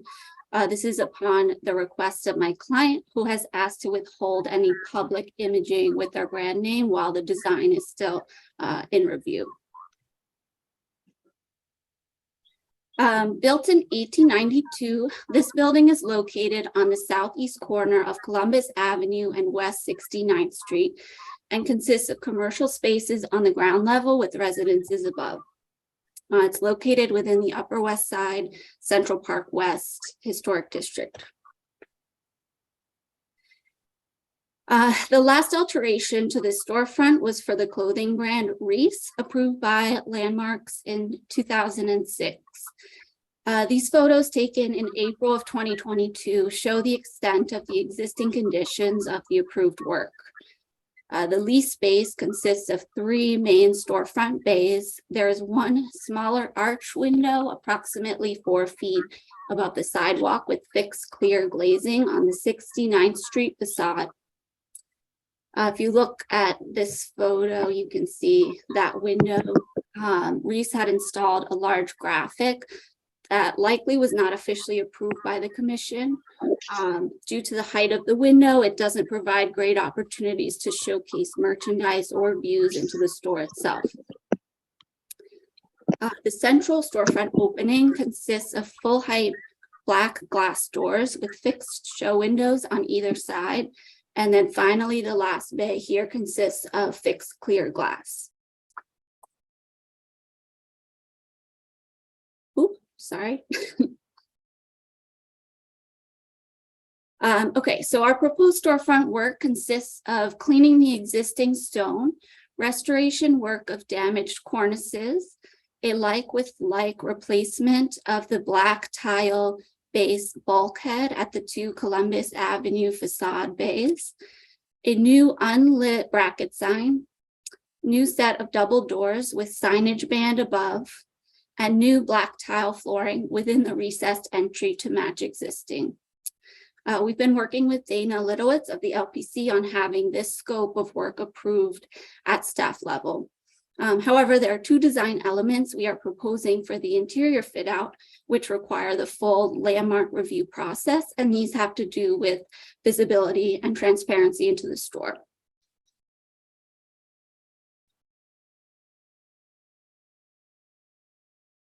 So the 69th Street window has been through different design iterations over the years. In the 1940s tax photo shows what looks like 2 double hung windows with lettering in each window pane. The 1980s photo shows a modification to a 4-pane fixed window, while the current window is a single fixed glass pane. Due to the design of the interior of the store, as well as the visibility limitations through this window from the street, we are proposing the creation of a signage vitrine. So located approximately 2 inches behind the glazing, we're proposing a black lacquered millwork panel, which would be essentially fit to match the shape of the window. Centered within the panel, we're proposing a push-through halo lit sign, which would consist of a thin circle with the brand's logo within. The face of the lettering and circle will also be black and lit from the sides. The store's interior layout consists of custom-built floor to ceiling millwork that highlights the makeup, skincare, and perfume products throughout the store. And it also integrates customer consultation areas as well as a hand sink to test the products.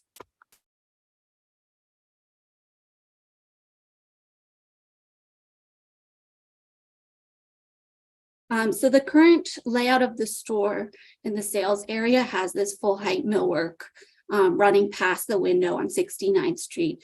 So if you see in this design rendering, this is that window bay that's being covered, and it consists of product display, the consultation area, as well as the hand sink along that wall. Access to the signage panel will be integrated into the millwork fixture in front in case of any necessary maintenance. The signage driver will be located remotely in the ceiling, accessible via an access panel. So due to the window's height and low visibility, the store's designers prioritized including the customer consultation and sink, leading to the creation of this proposed signage vitrine.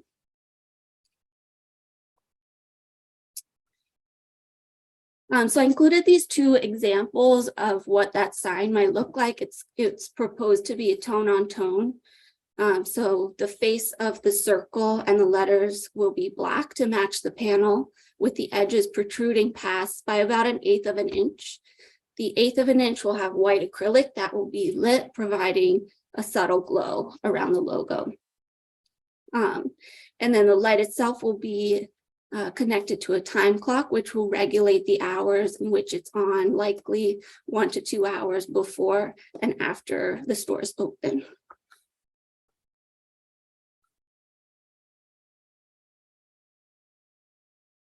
All right, so the second item open for review is the creation of an enclosed show window in the Columbus Avenue window bay. Historically, it seems this may have been a separate storefront at some point, or at least a separate entrance to the rest of the space. If you look in this plan view here, you can see there's a large brick shaft located behind the window that it's used to run services to the apartments above from the cellar space below.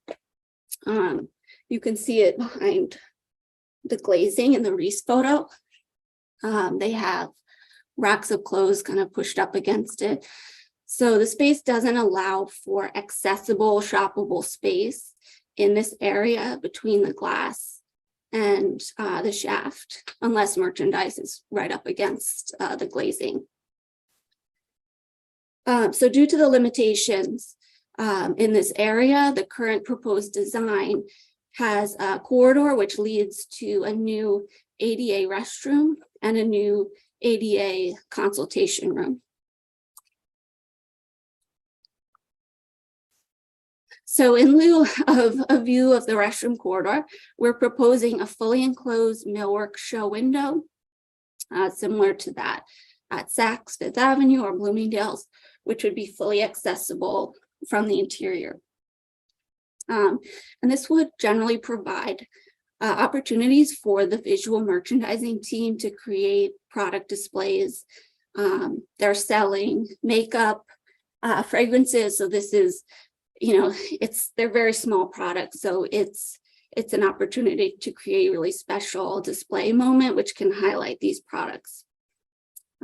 So in addition to the overall sort of millwork enclosure, we're proposing a white metal halo lit sign above, which would mimic the sign above the door, as well as two smaller push through white front lit acrylic logos on either side. Both of those signs are designed to be greater than 18 inches behind the interior face of the glazing. So basically we're creating a simple sort of enclosure design, which leaves room for their visual team to be creative, create really special displays for the street front that would be more compelling than seeing the hallway behind it.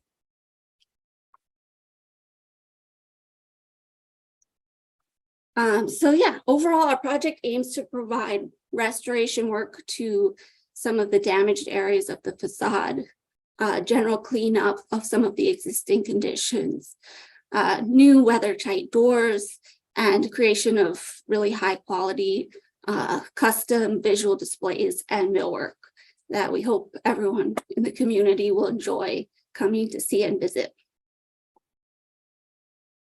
That's it. Happy All to right. answer any questions.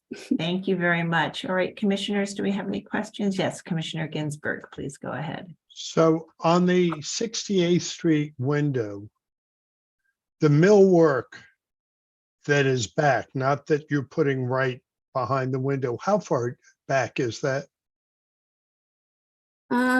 Sorry, the 69th Street window, 69th, sorry. this one, Yes, how far is the millwork itself, not the panel? correct. It's about 20 inches. Thank you. All right, any other questions? Yes, Commissioner Chu. When I look at the proposed rendering, I'm trying to compare the proposed rendering. If you could go, let me see, back up. Back up, there's an axon. Yeah, there, there. Sorry. Maybe, yeah, any of these is fine. You see the gray zone behind the glass? There. There's this gray area that I assume is behind the glass up at the top in that retail band. What is that gray zone? I look at your existing pictures. It looks like that the ceiling is in line, more in line with the window opening. Is this dropping down in front of the window? Yes, so basically it's a dropped soffit, which separates this sort of window area from the sales area. And that's it's beyond 12 inches behind the interior face of the glazing.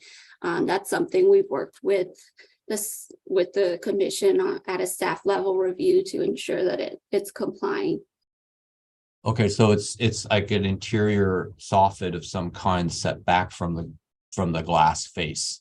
Correct. Yes. Okay. Thank you. All right, any other questions? Okay, let's move to public testimony. We may have more questions after that. If you're in the meeting and would like to speak on this item, please raise your hand so we can identify you, and I will turn it over to Gregory Kalla to take us through the testimony. Thank you, Chair Carroll. We received a few signups beforehand for this item, and the first we'll be hearing from is Kay Carpin from Manhattan Community Board 7. So Kay Carpin, I will be promoting you to panelist right now. And if you could please unmute your line and state your name for the record, you'll have 3 minutes to speak. Thank you.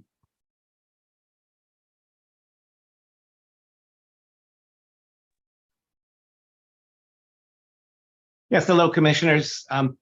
Community Board 7 spent a lot of time on this proposal, and make a long story short, we are in support of the window and door replacements, the full height replacements on the northern area of the Columbus Avenue facade. The blade sign was proposed, we looked at, it seems modest and appropriate. We did have questions about the obscuring of those windows of the 69th Street facade and also the far south window. We talked a lot about that and came away with an understanding of the reasons for that. And so overall found the proposal to be in keeping with the character of the historic district. Thank you very much. Okay. Thank you so much for your testimony. And next up, we will be hearing from Megan Fitzpatrick from Landmark West. So Megan Fitzpatrick, I am promoting you to panelist right now. And if you could please unmute your line and state your name for the record, you'll have 3 minutes to speak.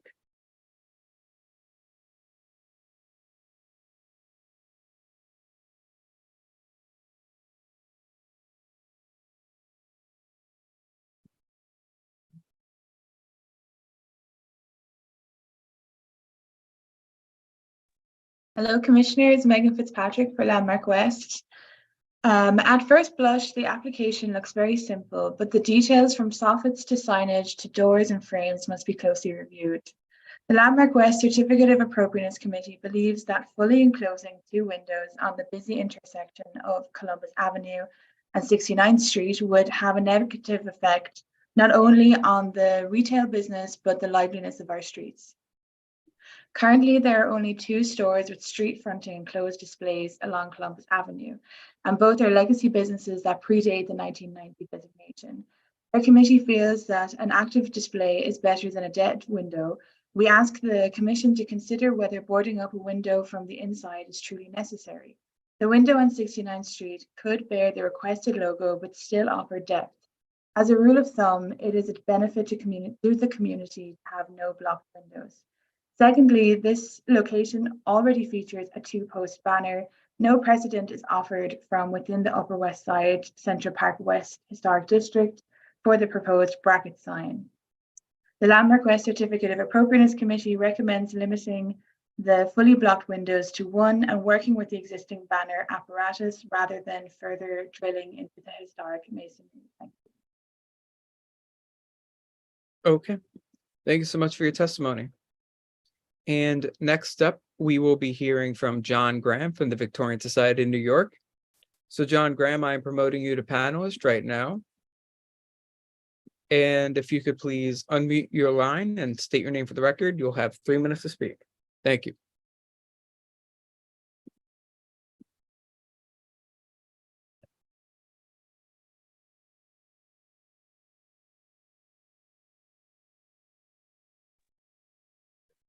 Good afternoon, Commissioners. John Graham for the Victorian Society in New York. 199 Columbus Avenue's 2 street facades differ in ways which are typical for corner buildings on the Upper West Side. The ground floor of the 69th Street facade, residential.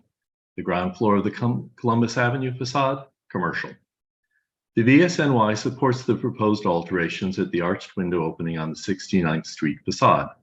The photos on board 5 show that the stone window surround, which will remain, is original. They also show that the infill has already been significantly altered several times, from the pair of double-hung sash shown in the tax photo to the tripartite display window with transom in place in the 1980s to the single pane in place today.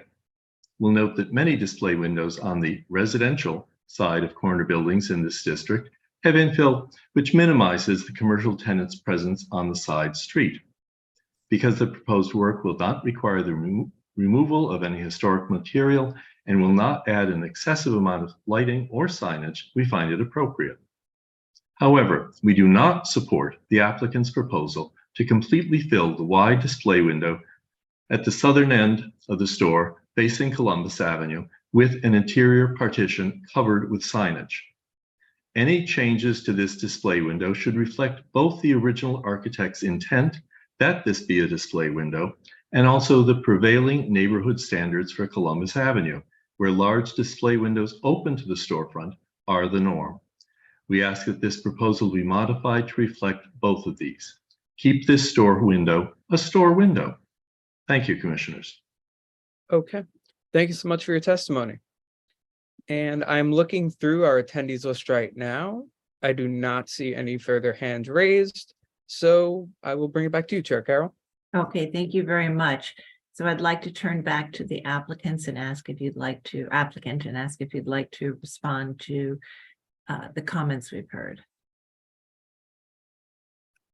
I don't have too much to say other than just thank you everyone for your time.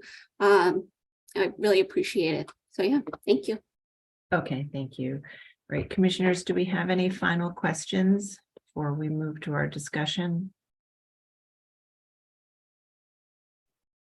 All right, I don't see any questions. So I'm going to ask you all to unmute so we can close the hearing and begin our discussion. All right, and Commissioner Chapin, would you make a motion to close the hearing? So moved. And Commissioner Jefferson, would you second that motion? Second. All in favor, say aye. Aye. Aye. Any opposed? All right, the hearing is closed and we'll begin our discussion. And there are a number of aspects of or components of the work that are happening here that are being approved at staff level. And so I just want to make sure that we focus on the two areas that we are reviewing today, which are the two display windows that the applicant is proposing to do partitions behind to essentially create vitrines. The one on Columbus Avenue is set back, I think, 3 feet, and the one on 69th Street is maybe 18 inches, but just behind the window. So they're applied differently. And as we've discussed in the past, the commission does look at interior alterations that affect the exterior, and we have interpreted that to mean anything that encloses the window. So if the proposal was to install a freestanding hanging sign or hanging sign 3 feet behind the glass, that would be an interior fixture that we would not regulate. But because the installation involves a complete build out around the window, that is something that we are evaluating. And so we have the two windows to look at today, and we'll begin our discussion on that and whether it allows for enough transparency along this and is in keeping with this commercial character. Commissioner Chu, would you like to start this one? Sure. I think that the design is handsome. I do question the size of the lettering. That's one point. I don't know if that's even in front of us right now. Sure, Carol. If the lettering is a part of our review right now. Above the doors? Yeah. I think that's it. That meets our rules for staff level. Okay. So in terms of the historic fabric, the exterior of the building doesn't seem to be affected much by this. It's really retail fit out on the inside behind the existing exterior wall. I do feel that it seems a shame to lose visibility, for one, because the existing facade had a lot of openings with clear sense of visibility through.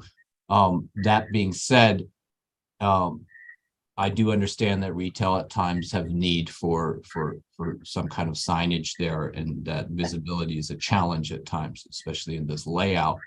I do think that there's a flatness I'm seeing, especially on the 69th Street, where it seems like that wood paneling is, from that drawing, looked like it was directly behind the glass, even though the millwork was set even further back. I guess I would just like to see the exterior wall. If I were to look through this window in its original case, there was a window and I would get a sense of the depth of the thickness of the exterior wall. And that's what I look at when I'm trying to look at this proposal is, does there respect to that, the depth of this very richly ornate, thick, heavy masonry wall. And so I would want to push that RR panel back as far as possible, if not possibly all the way the thickness of the masonry wall, something close to it. I don't know what that is here. Maybe it's 20 inches or something, over 1.5 feet probably. Yeah, exactly. I think we want to see some depth there in that case. And the other one, if it were possible, it looks like if it were just a display window, what's behind it is a corridor, essentially, in plan. If you block out the view, it's a corridor. So I would maximize this as a display window and again, try to get a sense of where the exterior datum of the interior of the exterior wall is, and respect that a little, and get more depth in your display window and not make it so two-dimensional, which in this view, I understand is just a Photoshop view, but it feels very flat. And I think the depth is what I'd like to see at least. Okay. Okay. So deeper on both, right? Deeper, Yeah. yes. Okay, great. Thank you. All right, Commissioner Jefferson. I would, if you go back to the image, back to the one that shows Columbus Avenue in elevation. No, you had one before that had showed the side view of the window and then showed Columbus Avenue.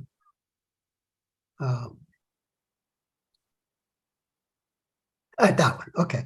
So I do agree that they should be pushed back to see more the proportions between the masonry the solid masonry and the wood panels. I'm kind of intrigued by taking these rectangular windows and making them into square openings, which is kind of fascinating. The window on the side street, that one, why black? I would love to be able to see. It's almost like a blind window, and it doesn't make any sense to me to make it a blind window. Why not just push it back then and open it up more? Right. So even if it is a vitrine, to have more something to animate that opening. Correct. Set it back. Okay. All right, great. Thank If you. they can, because they have a wall coming up there that's rather close, I think. If they can push it back some more. Okay, great. Thank you. Commissioner Chapin? Yeah, I think that in general, this is fine. You know, we see a fair number of vitrines, maybe not, you know, in different districts. And I think that the issue here is that both of the ones which are installed behind the window should really present more like vitrines, as Commissioner Chu was noting in his comments. So that's where I'm at. Okay, so setting them both back deeper. Got it. Yes. All right, Commissioner Master? Yes, so the window on the 69th Street, I don't feel strongly one way or the other, so I would agree with other commissioner comments. The retail windows on that are enclosed, I mean, this is very typical, you know, like Saks will do it, Nordstrom's will do it, Bloomingdale's will do it, where they put the product displays in the window. You know, it's a great way to showcase the merchandise. And so it's a very typical retail ploy, especially when you can't show, or you, for some reason, you don't want to show the interior of the store. So that makes a lot of sense. And I think that because of the way it's displayed right now, it does look flat, which might be what's giving Commissioner Chu a problem. But once you do put the displays on, the product displays, it does give it much more of a three-dimensional aspect. And I think you may not have that issue. So I'm actually okay with everything as is. Okay, thank you. Commissioner Goldblum? I agree with everything Stephen Chu said. I think that the space between the retail window on Columbus and the wall behind it, which is almost contiguous with the entire length of the window, looks like it's around 3 or 4 feet. So it would be totally appropriate from a retail perspective to merchandise that up, and you'd have a sense of the depth of the building, which he was speaking about. And I think that the 69th Street window can easily be set back to the back side of their piece of millwork, which would give you about 18 inches or so of depth, which could be lit, similar to the way they're proposing to light the space on Columbus. Okay, thank you. Commissioner Ginsburg? Thank you. I think the space on Columbus, because it will have displays in it, is fine. I agree, as a number of the commissioners have said, that they can pull on the 69th Street side the panel back to the millwork, so it's 18 to 20 inches behind the glass, and give it more depth and the feeling of a window and not a blocked off window. Okay, all right, great. So I think we're in agreement, and we can do an approval of modifications to set back the panel behind the 69th Street window as far as possible to read the depth of that masonry opening. And I think we can ask them to, I think the Columbus Avenue one is set back pretty far, but we can ask them to study that as well with the staff. And so Commissioner Chu, would you be comfortable making that motion? Sure. In the case of LPC 23093121, 199 Columbus Avenue, also known as 76 West 69th Street, or 191 to 199 Columbus Avenue, Upper West Side, Central Park, West Historic District, a Renaissance Romanesque revival style flats building designed by Gilbert A. Schellinger and built in 1892 to 93. Application is to enclose display windows and install signage. Let's see, we find that the application is appropriate, noting that the building style, scale, materials, and details are among the features that contribute to the special architectural and historic character of the Upper West Side Central Park West Historic District. I do recommend approval with some modifications, that the 69th Street window display be recessed back to the millwork, which would constitute the depth of the existing exterior masonry wall, and to confirm with staff that the retail window on Columbus Avenue is at least 3 feet deep, also respecting a datum of the exterior, the exterior face of the wall through the storefront system. Also that the proposed work will not damage or eliminate any significant architectural features, that partitions will be constructed at the interior of only 2 display windows, thereby maintaining several windows with views into the interior of the storefront, that the partition behind Columbus, I already mentioned that, that the halo lit vitrine also be recessed on 69th Street as mentioned, that lighting could help create a sense of openness and visibility there, and that the proposed work will not detract from special architectural features of the building or streetscape. I think that covers it. Oh, Chair Carroll, you're on mute. Thank you. Commissioner Jefferson, would you second that motion? Second. All right, Mark, will you call the vote? Chair Carroll, Aye. Commissioner Chapin, Aye.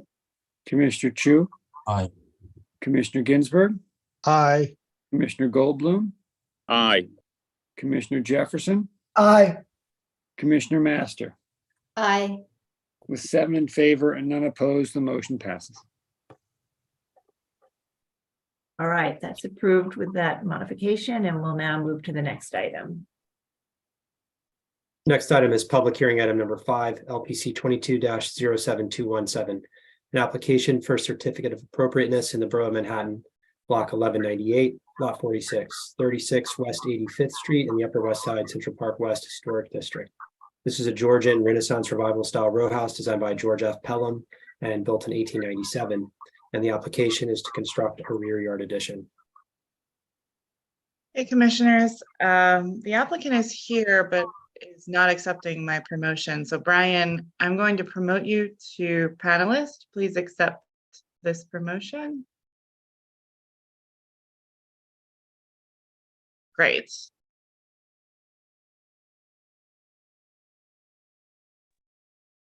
Okay, so now I'm going to give you access to the presentation. Please click on your screen. And then you can advance the slides using your arrow keys or your mouse. Please state your name for the record. You may. Okay, hi, I'm Brian Findlay. I'm a partner with Murdoch Salone Architects. Would you like me to just begin, I suppose? Yes, please. Okay, great. Hi, everybody. Thank you for hearing us out here. This our application is for, this is a 36 West 85th Street, which you can see here. It's one of 3 similar buildings. It's the one on the right here, kind of in the center of the photograph, center of the frame here. One of the things that we're not changing the front really, but we are going to remake the stoop that was once there and has now been replaced by these metal railings. and here it is in some more context. And you'll see, I apologize for these kind of, Google aerial view photos, but this is, the donut here is very compressed and it's very small. And this building is really, not, the rear of it is not visible from anywhere. It's very difficult to get good shots of it. But this is it here outlined in red. The overall scope of this is that we do have a small addition on top, which is we're remaking a stair bulkhead and elevator bulkhead that are not visible.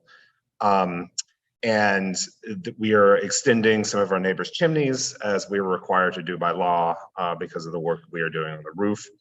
And we are also proposing a full height addition in the rear. I know that we're like the fourth applicant today that's proposed this.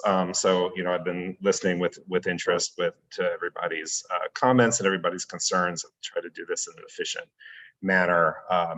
Because I do think that in this particular block, we are a little, it is a little different than some of the other conditions that we've been looking at today.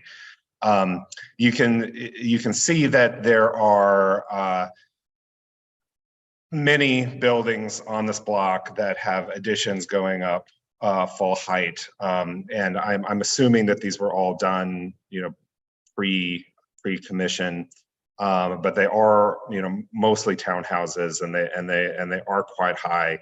And this is the diagram here. You can see in red there's several, and this one in the center is ours. And what you can see if I kind of zoom in on, I don't know if it's clear enough, or if I can zoom, I can a little. Is that, yeah, like this would be our building here, and the one directly adjacent to us already has a very large addition, which is actually larger than the one that we are proposing. And there's also a very interesting condition here with this building on the west side, where the building is actually a full story lower than our building because of something about the terrain. But the backyard of our level is at the level of their parlor level. We don't have a cellar in our building. It is directly onto the grade. And then this building, this white one, which is 38 West 85th Street, is actually a story lower. And the rear of the property actually reflects that. So you can see here in the backyard, and again, these photographs aren't great, but it just sort of like, goes to show you how difficult it is to actually document back here, because these backyards are very small, and they're very wooded, and a lot of these buildings are quite tall. But you can see here, this is our building, and the one on the right here, which is actually quite taller than our existing L, and then this one on the left, which is actually lower. And these are, views from the roof, as good as I can get it. And you can see over here, there's several buildings that are also quite tall, that are roughly adjacent to us.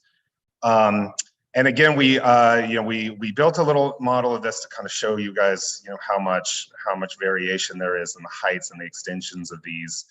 And I attempted to montage it, but again, we couldn't get, we just couldn't get a view of the back. So what we're actually proposing, maybe we'll just start here. This L here, which is the existing L of the house, is actually a non-compliant zoning condition. It is actually extending into the rear yard. So even though we are doing an addition, we would like to take down the back and extend. So what you're seeing here is this L is actually an existing condition. It aligns with the L next door, and we would maintain that, just changing the openings.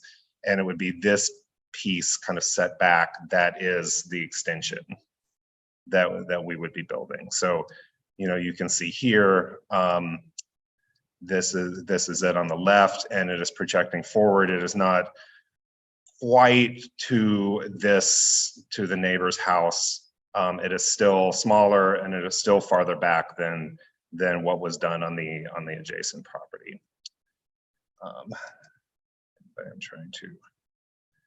Yeah, so you can see this is kind of a view from the east side, and you can see it's still nestled back there, and the not only does this building project, but it also has a penthouse level. These buildings to the left are lower.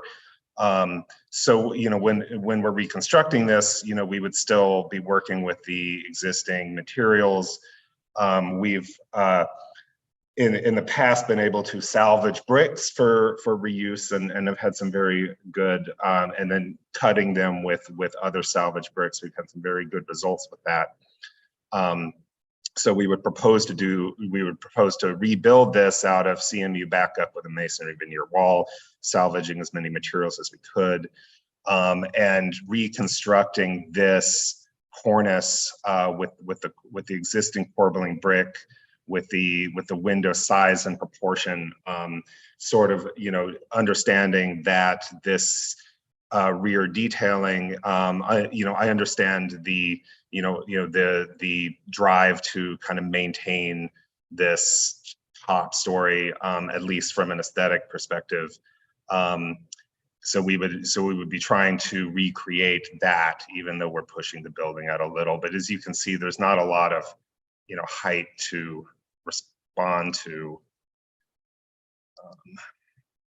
Yeah, and you can see here various heights of the rear facade, and then this would be what we are proposing here. In terms of the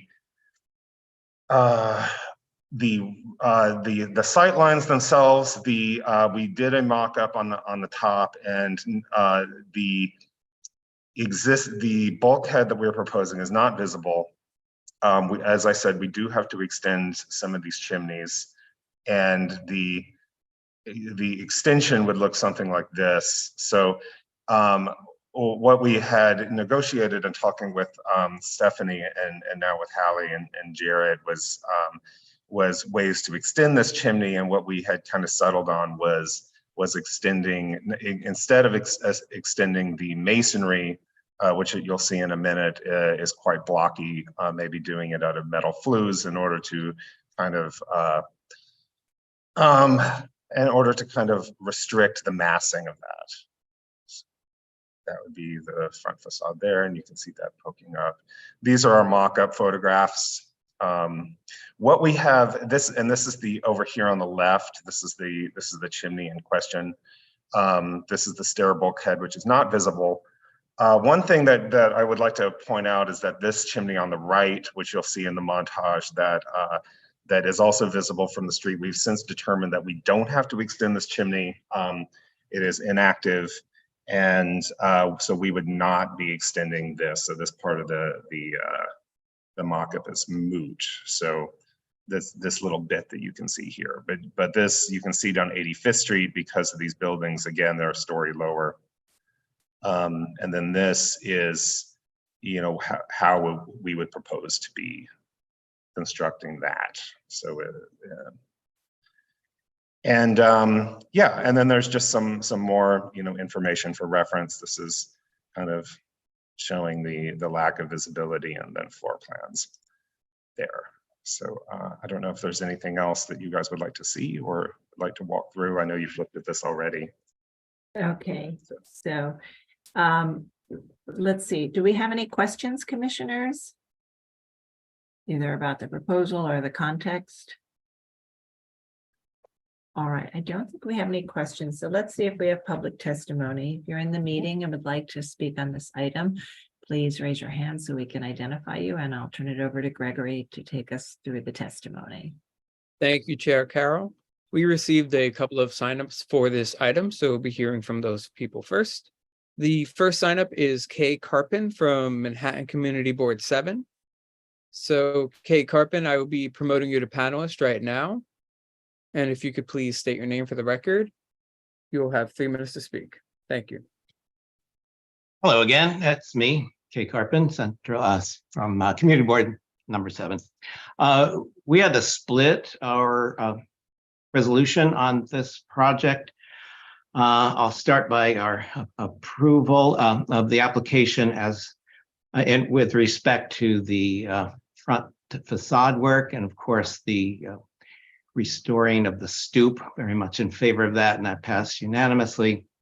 Not so happy about the rear facade, and so the community board voted to disapprove that full height extension in the rear.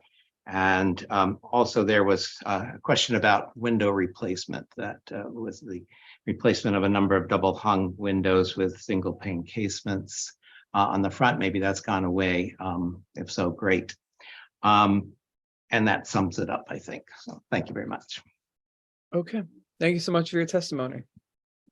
And next up, we will be hearing from Megan Fitzpatrick from Landmark West. So Megan Fitzpatrick, I will be promoting you to panelist right now. And if you could please state your name for the record and unmute your line, you'll have 3 minutes to speak. Thank you.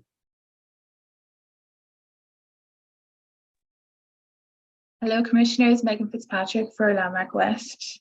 The Landmark West Certificate of Appropriateness Committee has always maintained a stance that the top floor level of punched windows should remain within the existing plane to preserve the historic reading of the row.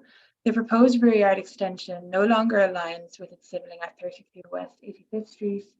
The current design includes the ghost of a dog leg, therefore we believe the plane should be preserved to retain the historic reading of the rear facade. The rooftop accretions are very large and very visible from the public thoroughfare. Our committee suggests setting the extended chimney stack further back, since code allows chimneys to be vented at 45-degree angle, diminishing the impact on public view. Our committee was pleased to see the design change from white painted brick to standard red brick, which is more consistent with the period. The Landmark West Certificate of Appropriateness Committee recommends the rooftop accretions be set further back to be less visible from the street and to maintain the existing plane of the rear facade. Thank you. Okay, thank you so much for your testimony. And next up, we will be hearing from Lucy Levine from the Historic Districts Council. So Lucy Levine, I will be promoting you to panelist right now.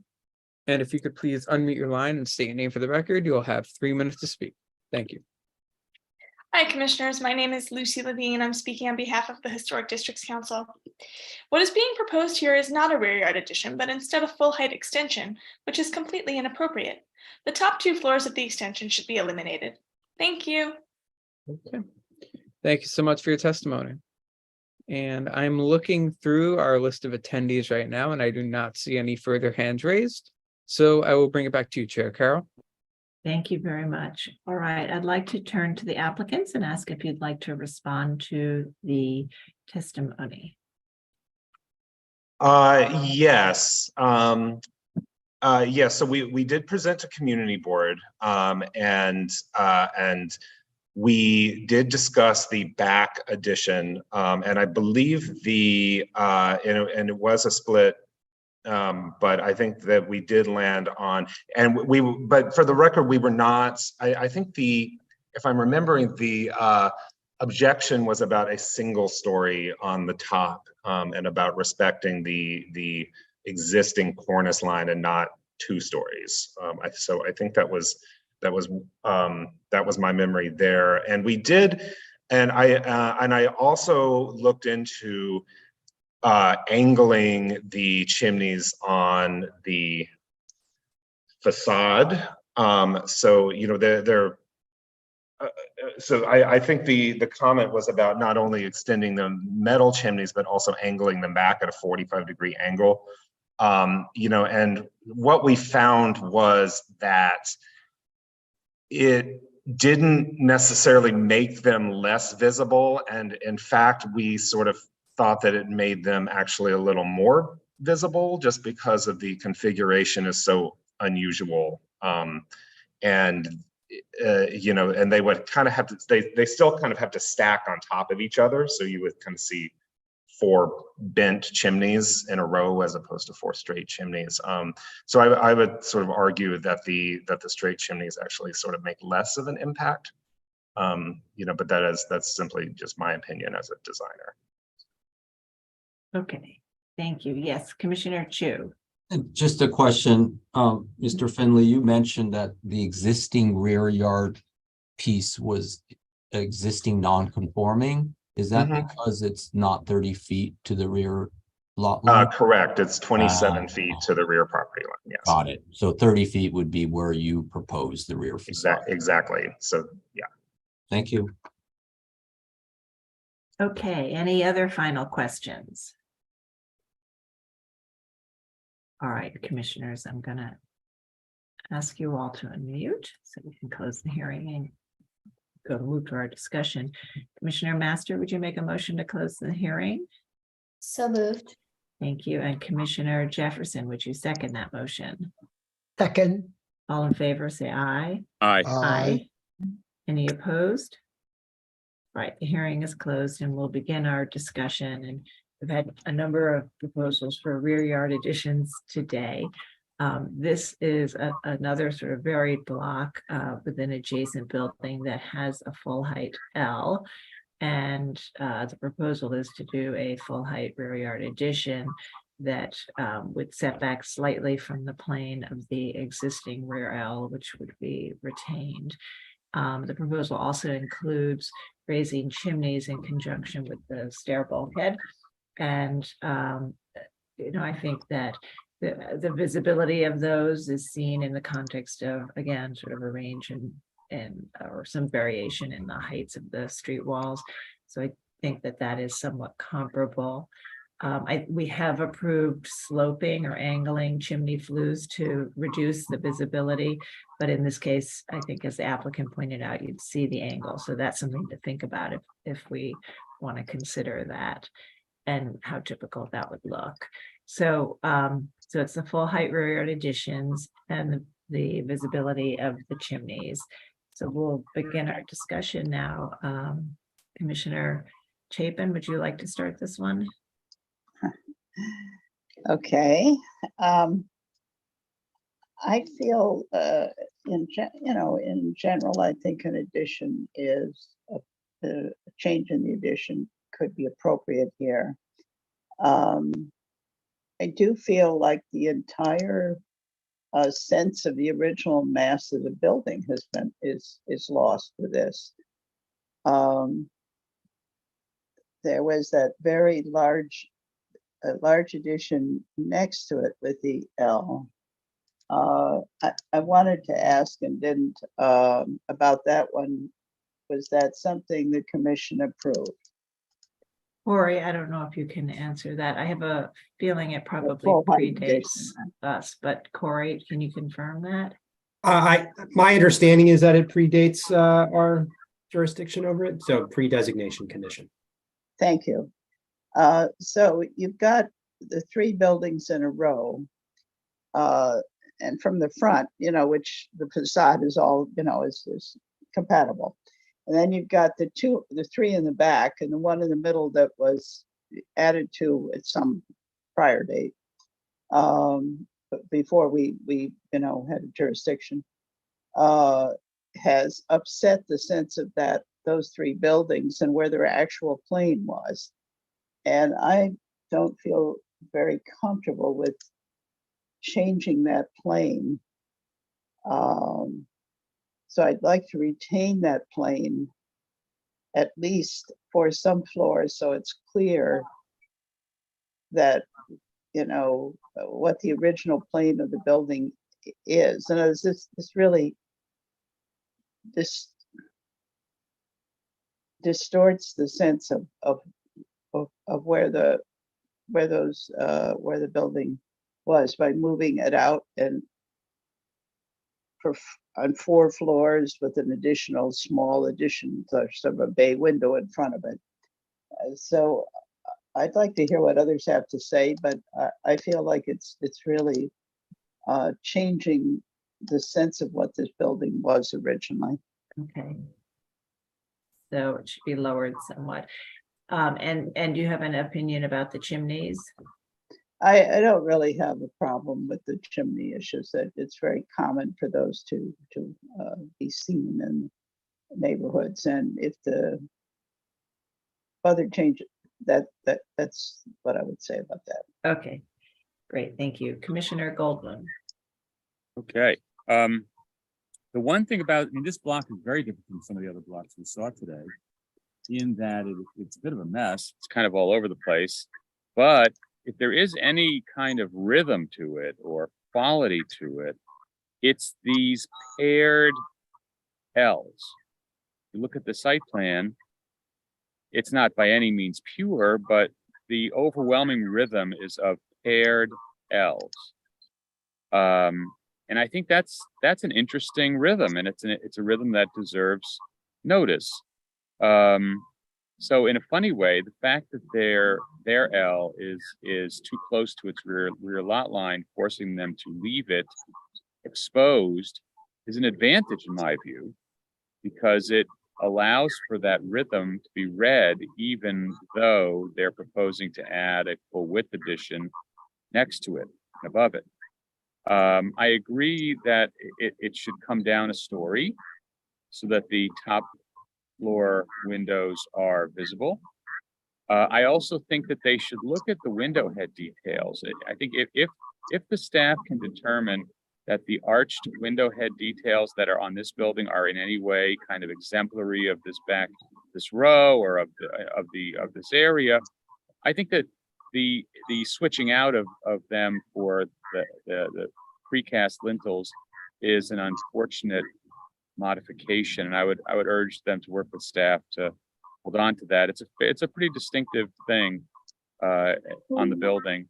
In terms of the chimneys, I think that they're okay as is, but if I'm not exactly clear on what they're building, if they're building the red, in this image, the red chimneys, then maybe they could just build them wider, do the angling within the body of the brick and within the body of their bulkhead, and just have the metal parts to pop out closer to the center, and it would all be concealed by the masonry, and that masonry could be squared off. If that were doable, I think that would be preferable, but if not, I can live with it as is. I think that's, again, they can work with staff on that. Okay, all right, thank you. And so, Michael, if the rear yard addition is reduced by a floor, are you saying that the fenestration on the rear yard addition, the new rear yard addition, should have the same segmentally arched lintels if they are historic? Yeah, I think if they're going to keep them on the top floor, I think it's a distinctive element in the building, and I would think that it would be a better project if that were retained, even though they changed the openings. Okay, but the top floor would, in your comments, following your comments, would be kept in its current location. Right, they would be in their current location, in their current openings, with their current headers. Yeah. And the windows below that could be changed as they propose, but they would share a kind of design element that is typical of the building and maybe of the row. Okay, all right, great. Thank you for the clarification. All right, Commissioner Ginsburg. Okay, I largely agree with Commissioner Goldblum and the other commissioners. I think the chimneys are fine as is. If you wanted to change them as Commissioner Goldblum described, that would be fine, but I don't mind them as is. I agree that the top floor should be set back to where it is now. And and those openings kept. And I probably prefer the arched openings, but I don't have a strong opinion about that. Okay, thank you. Commissioner Jefferson. Thanks. Over time, I've been looking at these donuts and trying to decide, how do I make a decision on them? And I've come to the conclusion that I have to look at each context differently and make the decision from the context. In this particular case, the top floor and the second floor, or the three volumes that they have there, are lowered. They're 2 stories lower than what they have proposed. And I'm leaning to the idea that it should be reduced by 2 stories. Now, I understand that typically, we have the just one story reduced. But because of this context, I'm somewhat, the context is clear, so I'm for 2 stories. But, you know, Okay, I'll bend with that one. okay. And the chimneys? The chimney, I think vertically is fine. We have to accept, I accept that. It can be done by 45 degrees, but that's a lot of detail and work. So I can take the simplification and keep it vertical. Okay, thank you. Commissioner Chu? I'm okay with the chimneys. I think Michael's suggestion is an option, but I could accept what they're proposing as well. I do agree with my fellow commissioners that the top floor should not be an addition. It should retain the existing rear facade. I keep looking at the windows too, and I think that to me it's really more about the proportions, and I do feel that that lintel is a bit heavy-handed on the new addition right now. It's just that the L that was mentioned, I totally agree is a planning thing that does exist in many of these blocks, but I'm also looking at the L in elevation. And that's why I would say 1 story off the top, because I still like to see the verticality lap over the smaller volume, which makes a sense that there's a smaller scale element there. I think that relationship is what I'm looking at all the existing conditions. There's a larger one, and then there's a smaller one further projected, and that stepping helps. But I do think that I just question right now the width of some of these windows on the side, narrower band to the more setback facade, because they look like they're much wider than the existing ones that read a little bit more vertically, because I read these and there is this vertical energy of windows going up, and they get really kind of square, which feels a little bit odd, like there's not enough brick there to take it on that right side of those windows where it hits the furthest projection. So I would urge the applicant to look at, again, re-looking at the window in terms of its shape and elevation. But yeah, I think that covers my thoughts. Okay, great, thanks. And Commissioner Master? I agree with all the other comments. I think the chimneys are fine.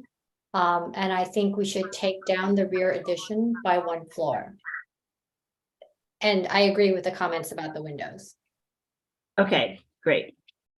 Okay, so I think what we can do is we can make a motion to approve this today with the modification that, including modifications that they reduce the height of the rear yard addition by 1 floor and keep the top floor in the plane of the historic facade with its historic fenestration pattern or window openings, and that the applicants restudy in consultation with the staff the proportions and lintel details on the fenestration of the remaining rear yard addition.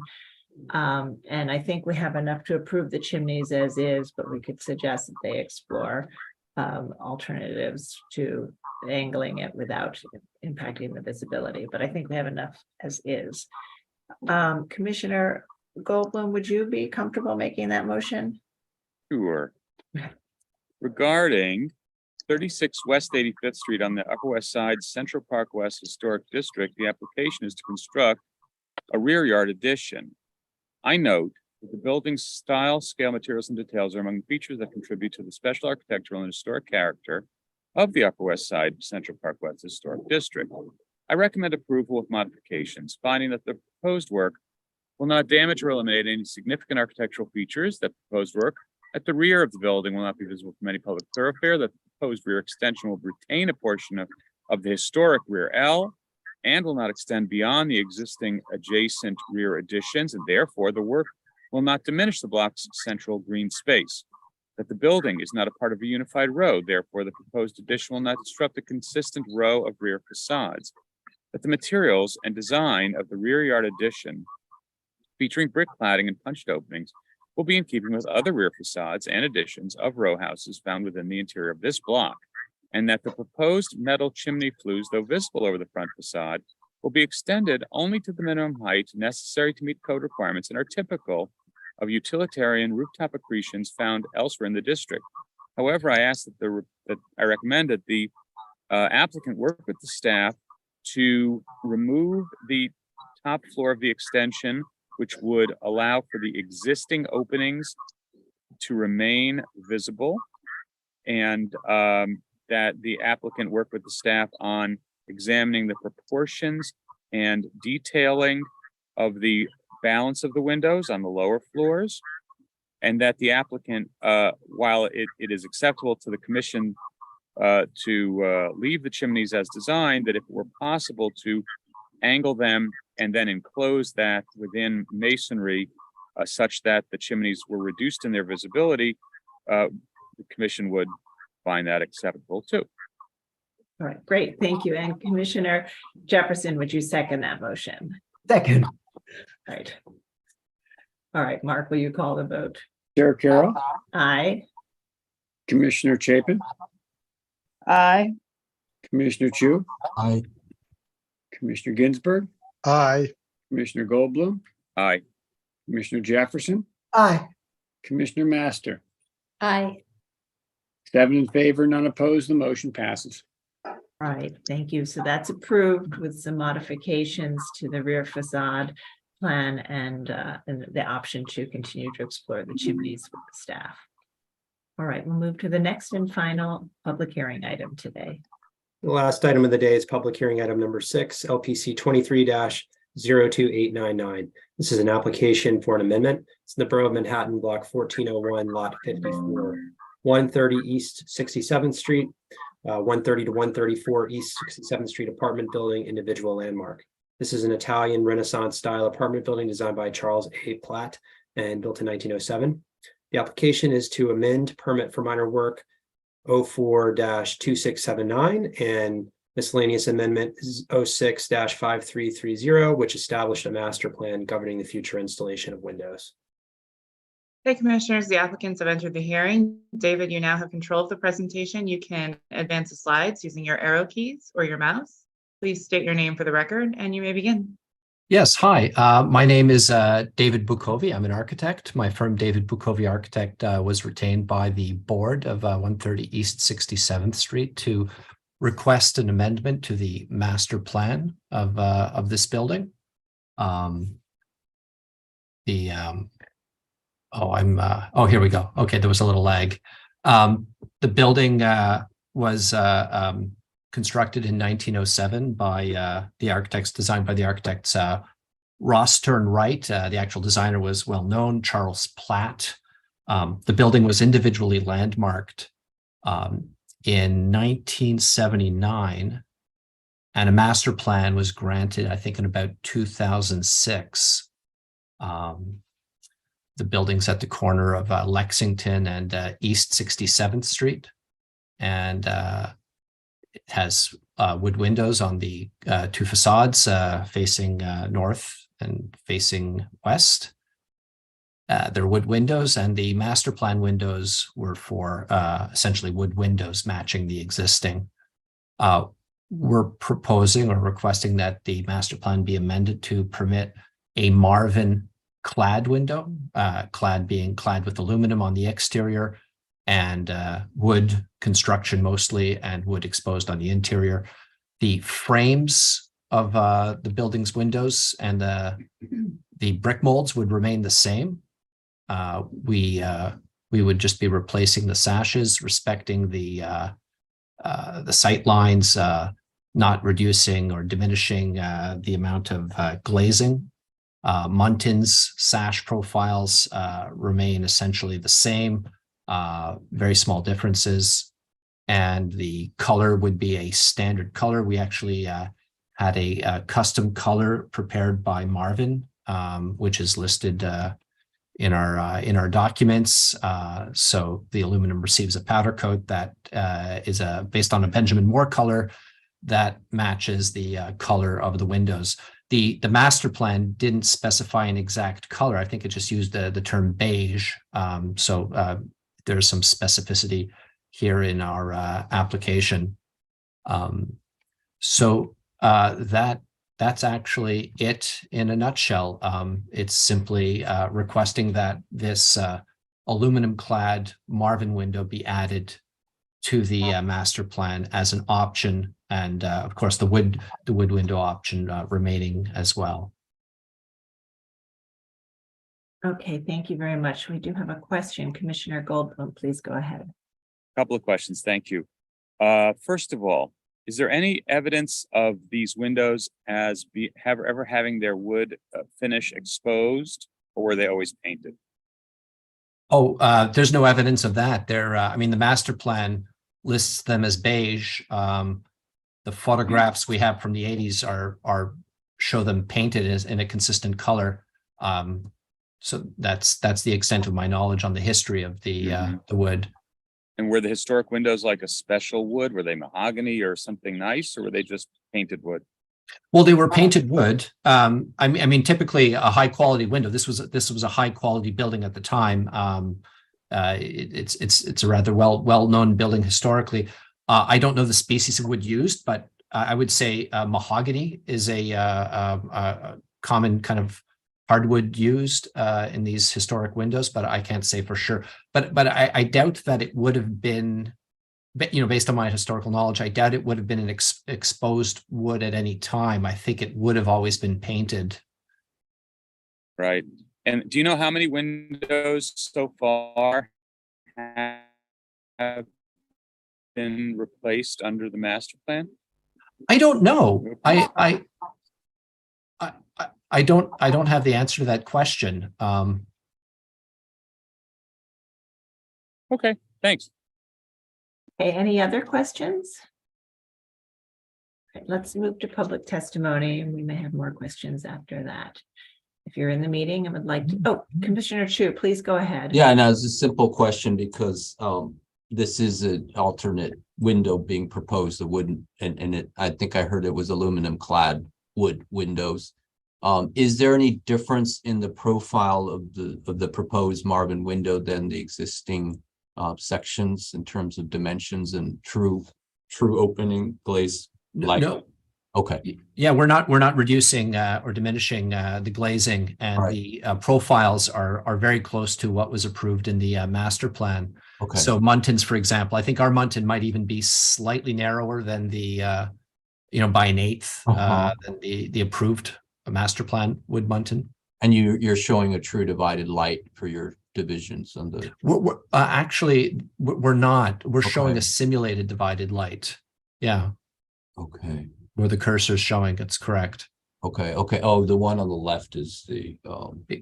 Yes, that's the master plan. That's the master plan approved window. Okay, so that's really the difference, I would say, in anything, is that they're not true divided. Is that correct? That's correct. Yeah, I feel like that's been sort of our kind of consistent approach, and something I've observed in other projects as well.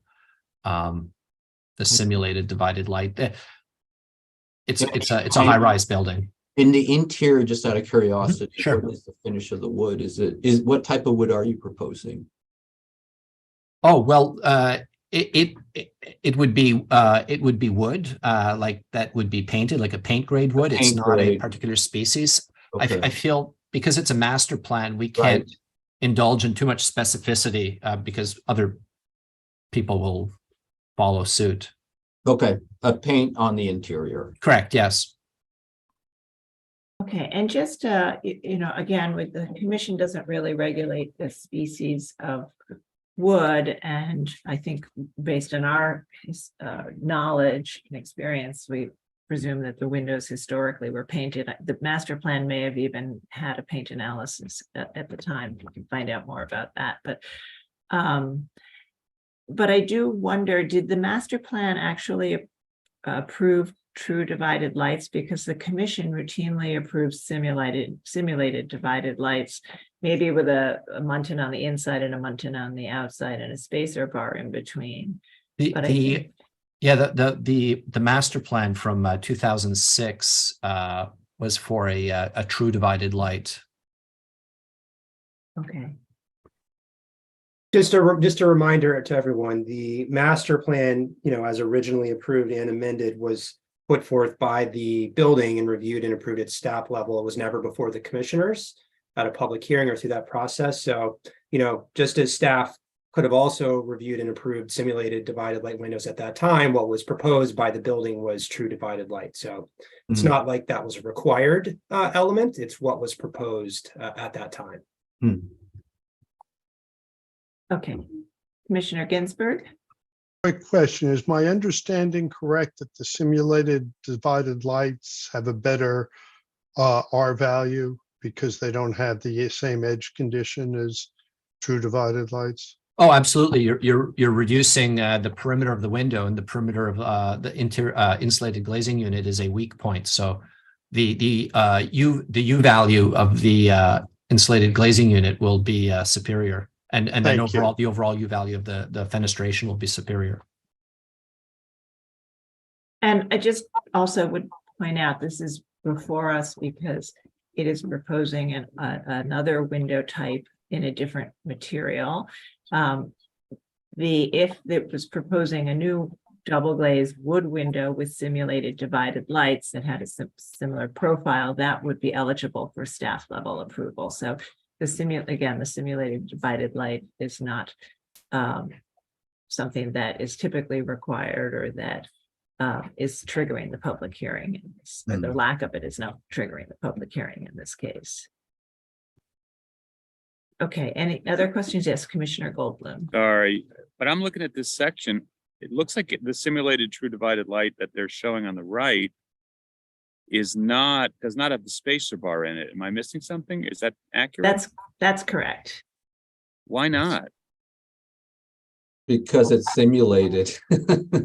No, but all the simulated ones have the spacer bar in the middle. They put like a little metal metal strip underneath the wood on the inside and outside. You could. I mean, they're both approaches exist. I know it look a little less cheap. Yeah, and we have approved both, but we do, I think, often prefer the muntin on the inside and the outside with the spacer bar in between. Right. Thanks. All right, other questions? All right, we'll move to public testimony. And if you're in the meeting and would like to speak on this item, please raise your hand so we can identify you. And we'll start with anyone who signed up in advance and get to everyone else. And I'll turn it over to Gregory Kalla to take us through the testimony. Okay, thank you so much, Chair Carroll. We received a few signups for this in advance, so we'll be hearing from those people first. The first sign-up is Nuha Ansari from Friends of the Upper East Side. So Nuha Ansari, I will be promoting you to panelist right now. And if you could please unmute your line and state your name for the record, you'll have. Thank you. Chair Carroll and Honourable Commissioners, my name is Nuha Ansari and I'm testifying on behalf of Friends of the Upper East Side Historic Districts. 130 East 67th Street stands at a prominent and lively corner of Lexington Avenue, right across the street from the 7th Regiment Armory. Its refined and monumental tripartite Renaissance palazzo style, holding its own even when juxtaposed with the bold red brick edifice of the Armory opposite. Designated an individual landmark in 1980, the building was designed by Charles Platt as a complement to the adjacent apartment block that he'd built a year earlier. Both are noted as important early examples of the luxury cooperative apartment house, and the designation report makes particular reference to the, quote, rhythmic progression of the windows across the facade. The Windows Master Plan, established for this building in the mid-2000s and filed with the Landmarks Preservation Commission, helps ensure that windows replacements on the street-facing elevations are in kind and remain true to the architect's vision for his refined and meticulously detailed facades. It guards against a piecemeal approach to future windows replacements to make sure that any replacements are respectful of the building's historic fabric and integrity. The majority of the street-facing windows in the apartment building are still the original wooden windows. And because of the existence of the master plan, All window replacements on the north and west facades have been made in kind. We commend the building for its careful stewardship of the windows, which have been painted to preserve their good condition. Friends Preservation Committee is strongly opposed to the application to amend the Windows Master Plan that has served this building so well. Was established with great attention to the building's history and context, and it was established for a reason and with a view to the future. We find it hard to understand the logic behind the application, since allowing two different window types on the facade would detract from the refined appearance and texture of this landmark building. It is also hard to argue that historic wood windows are not durable. In this particular building, the original wood windows have already lasted over a century. And finally, allowing this application would set a precedent and encourage ever more inappropriate windows replacements within our historic districts. We urge the commissioners to disapprove the application. Thank you. Okay, thanks so much for your testimony. And next up, we will be hearing from John D. Chu. So John D. Chu, I will be promoting you to panelist right now. And if you could please state your name for the record and unmute your line, you'll have 3 minutes to speak. Thank you. Good afternoon, Chair Carroll and honorable commissioners. My name is Rita Chu. I'm speaking today for myself, a former president of the board of directors of 130134 East 67th Street. It was during my time as president that our current window master plan was filed with the LPC, for which we received a permit. In 1980, when I was already on our co-op board, the LPC designated our building as an individual landmark. This was a great honor for us, one in which we took great pride in. And of course, this great honor meant a great responsibility to our building and to our shareholders well into the future. In 2003, we received an LPC permit for approved work that consists of refurbishing window frames at all window openings on our street facades, refurbishing and replacement of our street facade double hung windows, and refurbishing our double height windows, leaded glass windows, and French doors. Most importantly, the proposed replacement windows are to match the historic windows in terms of configuration, operation, material, details, and finish. The proposed work was bidded out but never executed due to economic reasons.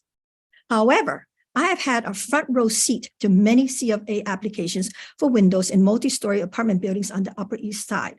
As a founding director of the Friends of the Upper East Side Historic Districts, I have had the privilege of reviewing CFA applications month after month since 1982, when Friends was founded. And I can tell you, there were many for windows. In fact, they were taking up too much of the full commission's time. To streamline the process and allow for more staff level approval, the LPC encouraged buildings to establish window master plans. Friends also encouraged buildings to do so, as it was a sensible approach for the buildings themselves. In 2006, I contacted Jared Knowles, a current Deputy Director of Preservation, who, along with Brian Hogg, then Director of Preservation, helped us convert our 2003 LPC permit that we received for the proposed window project into a window master plan. In my 25 years as president, I and the board steadfastly monitored and made sure that the replacement of every street facade wood window was an in-kind wood window. Today, the vast majority of our street facade windows are still the original, as are mine, with the original wavy glass. And all replacement street facade windows are in-kind wood windows. The application before you today is the first that does not conform to the existing historic windows. In fact, my daughter, an architect, tells me that from the information submitted, the proposed Marvin Ultimate Double Hung Insert G2 windows, consisting of new operable frame and sashes, will sit within the existing frame. This would create a double frame, thereby widening the appearance of the frame and decreasing the overall area of the glass. In recognition of our building as an individual landmark and the true intent of the building's then board of directors for maintaining our historic windows, I urge you to disapprove this proposal to amend our current window master plan. Thank you. And by the way, there are 347 double hung windows on our facades. And okay, thank you so much for your testimony. Okay, I do have Lucy Levine from HDC signed up for this item, but I do not see her hand raised. Lucy Levine, if you are with us and you want to speak on this, please raise your hand now. All right, looks like she's not here. So I will just note for the record then that Manhattan Community Board 8 recommends denial. And I will give it back to you, Chair Carroll. Okay, thank you very much. All right, I'd like to turn to the applicant and ask if you'd like to respond to the comments we've heard. Sure, I'd like to. Thank you. With regards to the subject of the replacement window sitting within the frame, it's true we do wish to maintain the frame and the brick mold, but we won't be diminishing the sight lines. The proposed design kind of sits cleanly within the frame, so I don't think that is something that would negatively impact the appearance of the building. And as for the materiality, I feel the visual wood is wonderful, but I do think the visuals will remain. Profiles, the lines, the design. In our opinion, it won't negatively impact the building. Okay, commissioners, do we have any final questions? Yes, Commissioner Jefferson, please go ahead. I'm asking an obvious, silly question. Why change if you have a better quality? I think aluminum clad allows for flexibility. It provides choice to the shareholders of the building.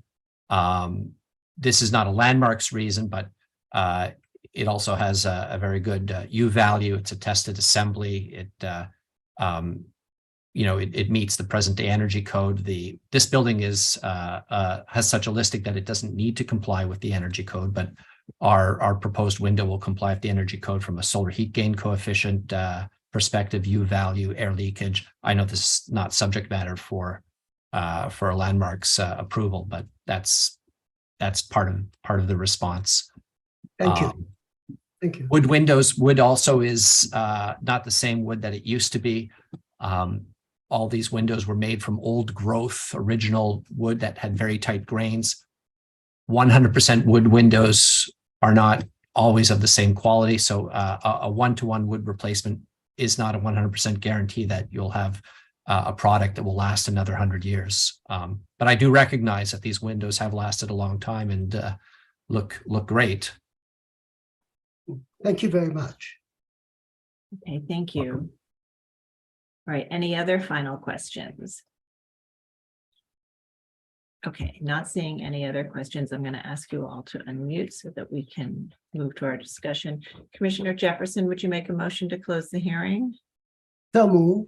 Thank you. And Commissioner Chu, would you second that motion? Second. All in favor, say aye. Aye. Any opposed?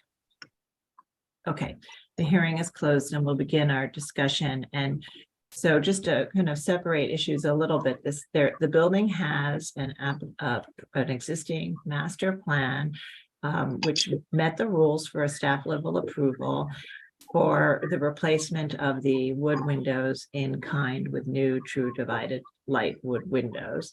And the application today is to amend that master plan to allow an alternate window, which would be an aluminum clad wood window with a simulated divided lights, and that would just be an exterior grid as proposed today, and the same finish that was approved for the wood windows.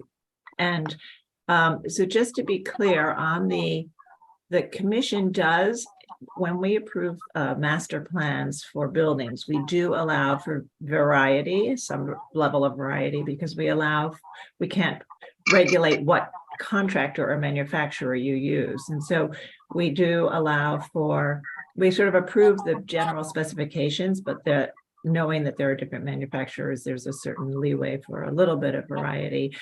And in terms of the Muntins, the staff today could approve amending the master plan to do a simulated divided light in lieu of the true divided light. So that would meet the rules for a staff level amendment.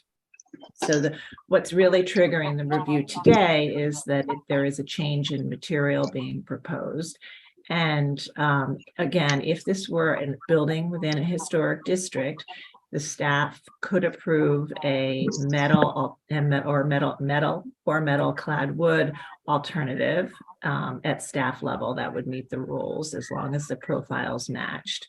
But this is an individual landmark, and the staff is not able to approve a change in material for an individual landmark. So that again is the reason that the material is before us. And finally, I would just note that we have in other individual landmarks allowed for different window materials. So for example, at the San Remo, we all have approved a Hope's steel window, a aluminum window, and a fiberglass window. I think there are some other examples that are shown here where the commission has approved multiple window types in one master plan, finding that the profiles and the finish would make that change in material not discernible. So there are a number of things to think about, but really the discussion before us today is the material change. And I think if one does want to think about a simulated divided light that has the spacer bar and the interior muntin, that is also something that we might also have required in the past for an individual landmark. Okay. So just to be clear, Chair Carroll, this is an option. So an occupant could choose to use either a wood or aluminum clad wood. That's right. Okay. All right. Thank you. Okay. All right. So we'll begin our discussion. Commissioner Ginsburg, would you like to start this one? Yeah. In general, I think this is fine. The profiles are the same. The windows are largely quite high up in the air, and one wouldn't be able to notice the difference. And my experience has been that a new wood window or a new metal clad window like this really do look identical. The clad tend to hold up a little better, and I appreciate the added energy efficiency. And I would just say that I think putting the spacer bar in the simulated divided lights would be a good thing because it looks real and not fake. Yeah. Okay. Great. Thank you. Commissioner Chapin? I think the issue here really is whether there will be any perception that these windows look different from the existing ones. And I believe that the staff is confident that there will not be a material difference in appearance. So if that's the case, I can support this. Thank you. Commissioner Jefferson? I can support this. Okay. Commissioner Goldblum? I can support it as well. I would ask that the staff just verify that opening dimension, that that when they're retaining the frame, that it doesn't result in a reduction in the overall opening. I think that is an important thing to just double check. I think from a kind of building management perspective, having wood windows on the interior is really quite nice, especially if they are a nice material like mahogany. And for a building of this stature, I think it's a great idea, but I think that it's certainly not our business as a commission to say that. And we have approved lots of these windows where, like you say, the wood quality is a lot worse than it was back in the day. I do think that the spacer bar is essential. Great. Okay, thank you. Commissioner Chu? I agree on all those points that Commissioner Goldblum just said. Okay, great. And Commissioner Master? I agree with the comments as well. Okay. All right. So I think we have a consensus to approve with the modification that they include the spacer bar and the interior muntin to have a more true appearance that reflects the divided light. So Commissioner Ginsburg, would you be able to make the motion and add that recommendation? Oh, have you not got it? Right. No, I can do that. You have it. Okay, good. Great. With pleasure. It was what I was about to say. With regards to LPC 23-02899, 130 East 67th Street, 130-134 East 67th Street apartment building individually landmarked, an Italian Renaissance style apartment building designed by Charles A. Platt and built in 1907. Application is to amend permit for minor work 04-2679 and miscellaneous amendment 06-5330, which established a master plan governing the future installation of windows.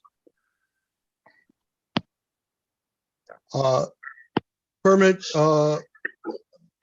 for minor work issued October 21st, 2002, approving the refurbishment of windows and doors and the replacement of windows and miscellaneous amendments 06533, issued January 18th, 2006, approving the conversion of permit for minor work 04-2679 into a master plan. I find that the proposed metal clad wood windows will match the historic windows in terms of configuration, operation, and finish, that the details and dimensions of the metal clad wood windows will closely match the details and dimensions of the wood windows in the approved building master plan, helping to support a unified fenestration pattern, that the material differences between the metal clad wood windows and the painted wood windows will not be readily perceptible when seen from the public thoroughfare, and the work will not detract from the special architectural and historic character of the individual landmark. However, we will require that the spacer bar in the simulated divided lights be installed to give a more realistic feeling of the divided lights. Thank you. And Commissioner Jefferson, would you second that motion? So second. Thank you. Mark, will you call the vote? Chair Carroll, Aye. Commissioner Chapin, Aye. Commissioner Chu, Aye. Commissioner Ginsburg, Aye. Commissioner Goldblum, Aye. Commissioner Jefferson, Aye. Commissioner Master. Aye. 7 in favor, none opposed, the motion passes. All right, that's approved with that modification, and that concludes our public hearing and public meeting today, May 9th, 2023. I want to thank everyone who participated, and as always, thank you, commissioners, for your hard work and long day and commitment to the work of our agency.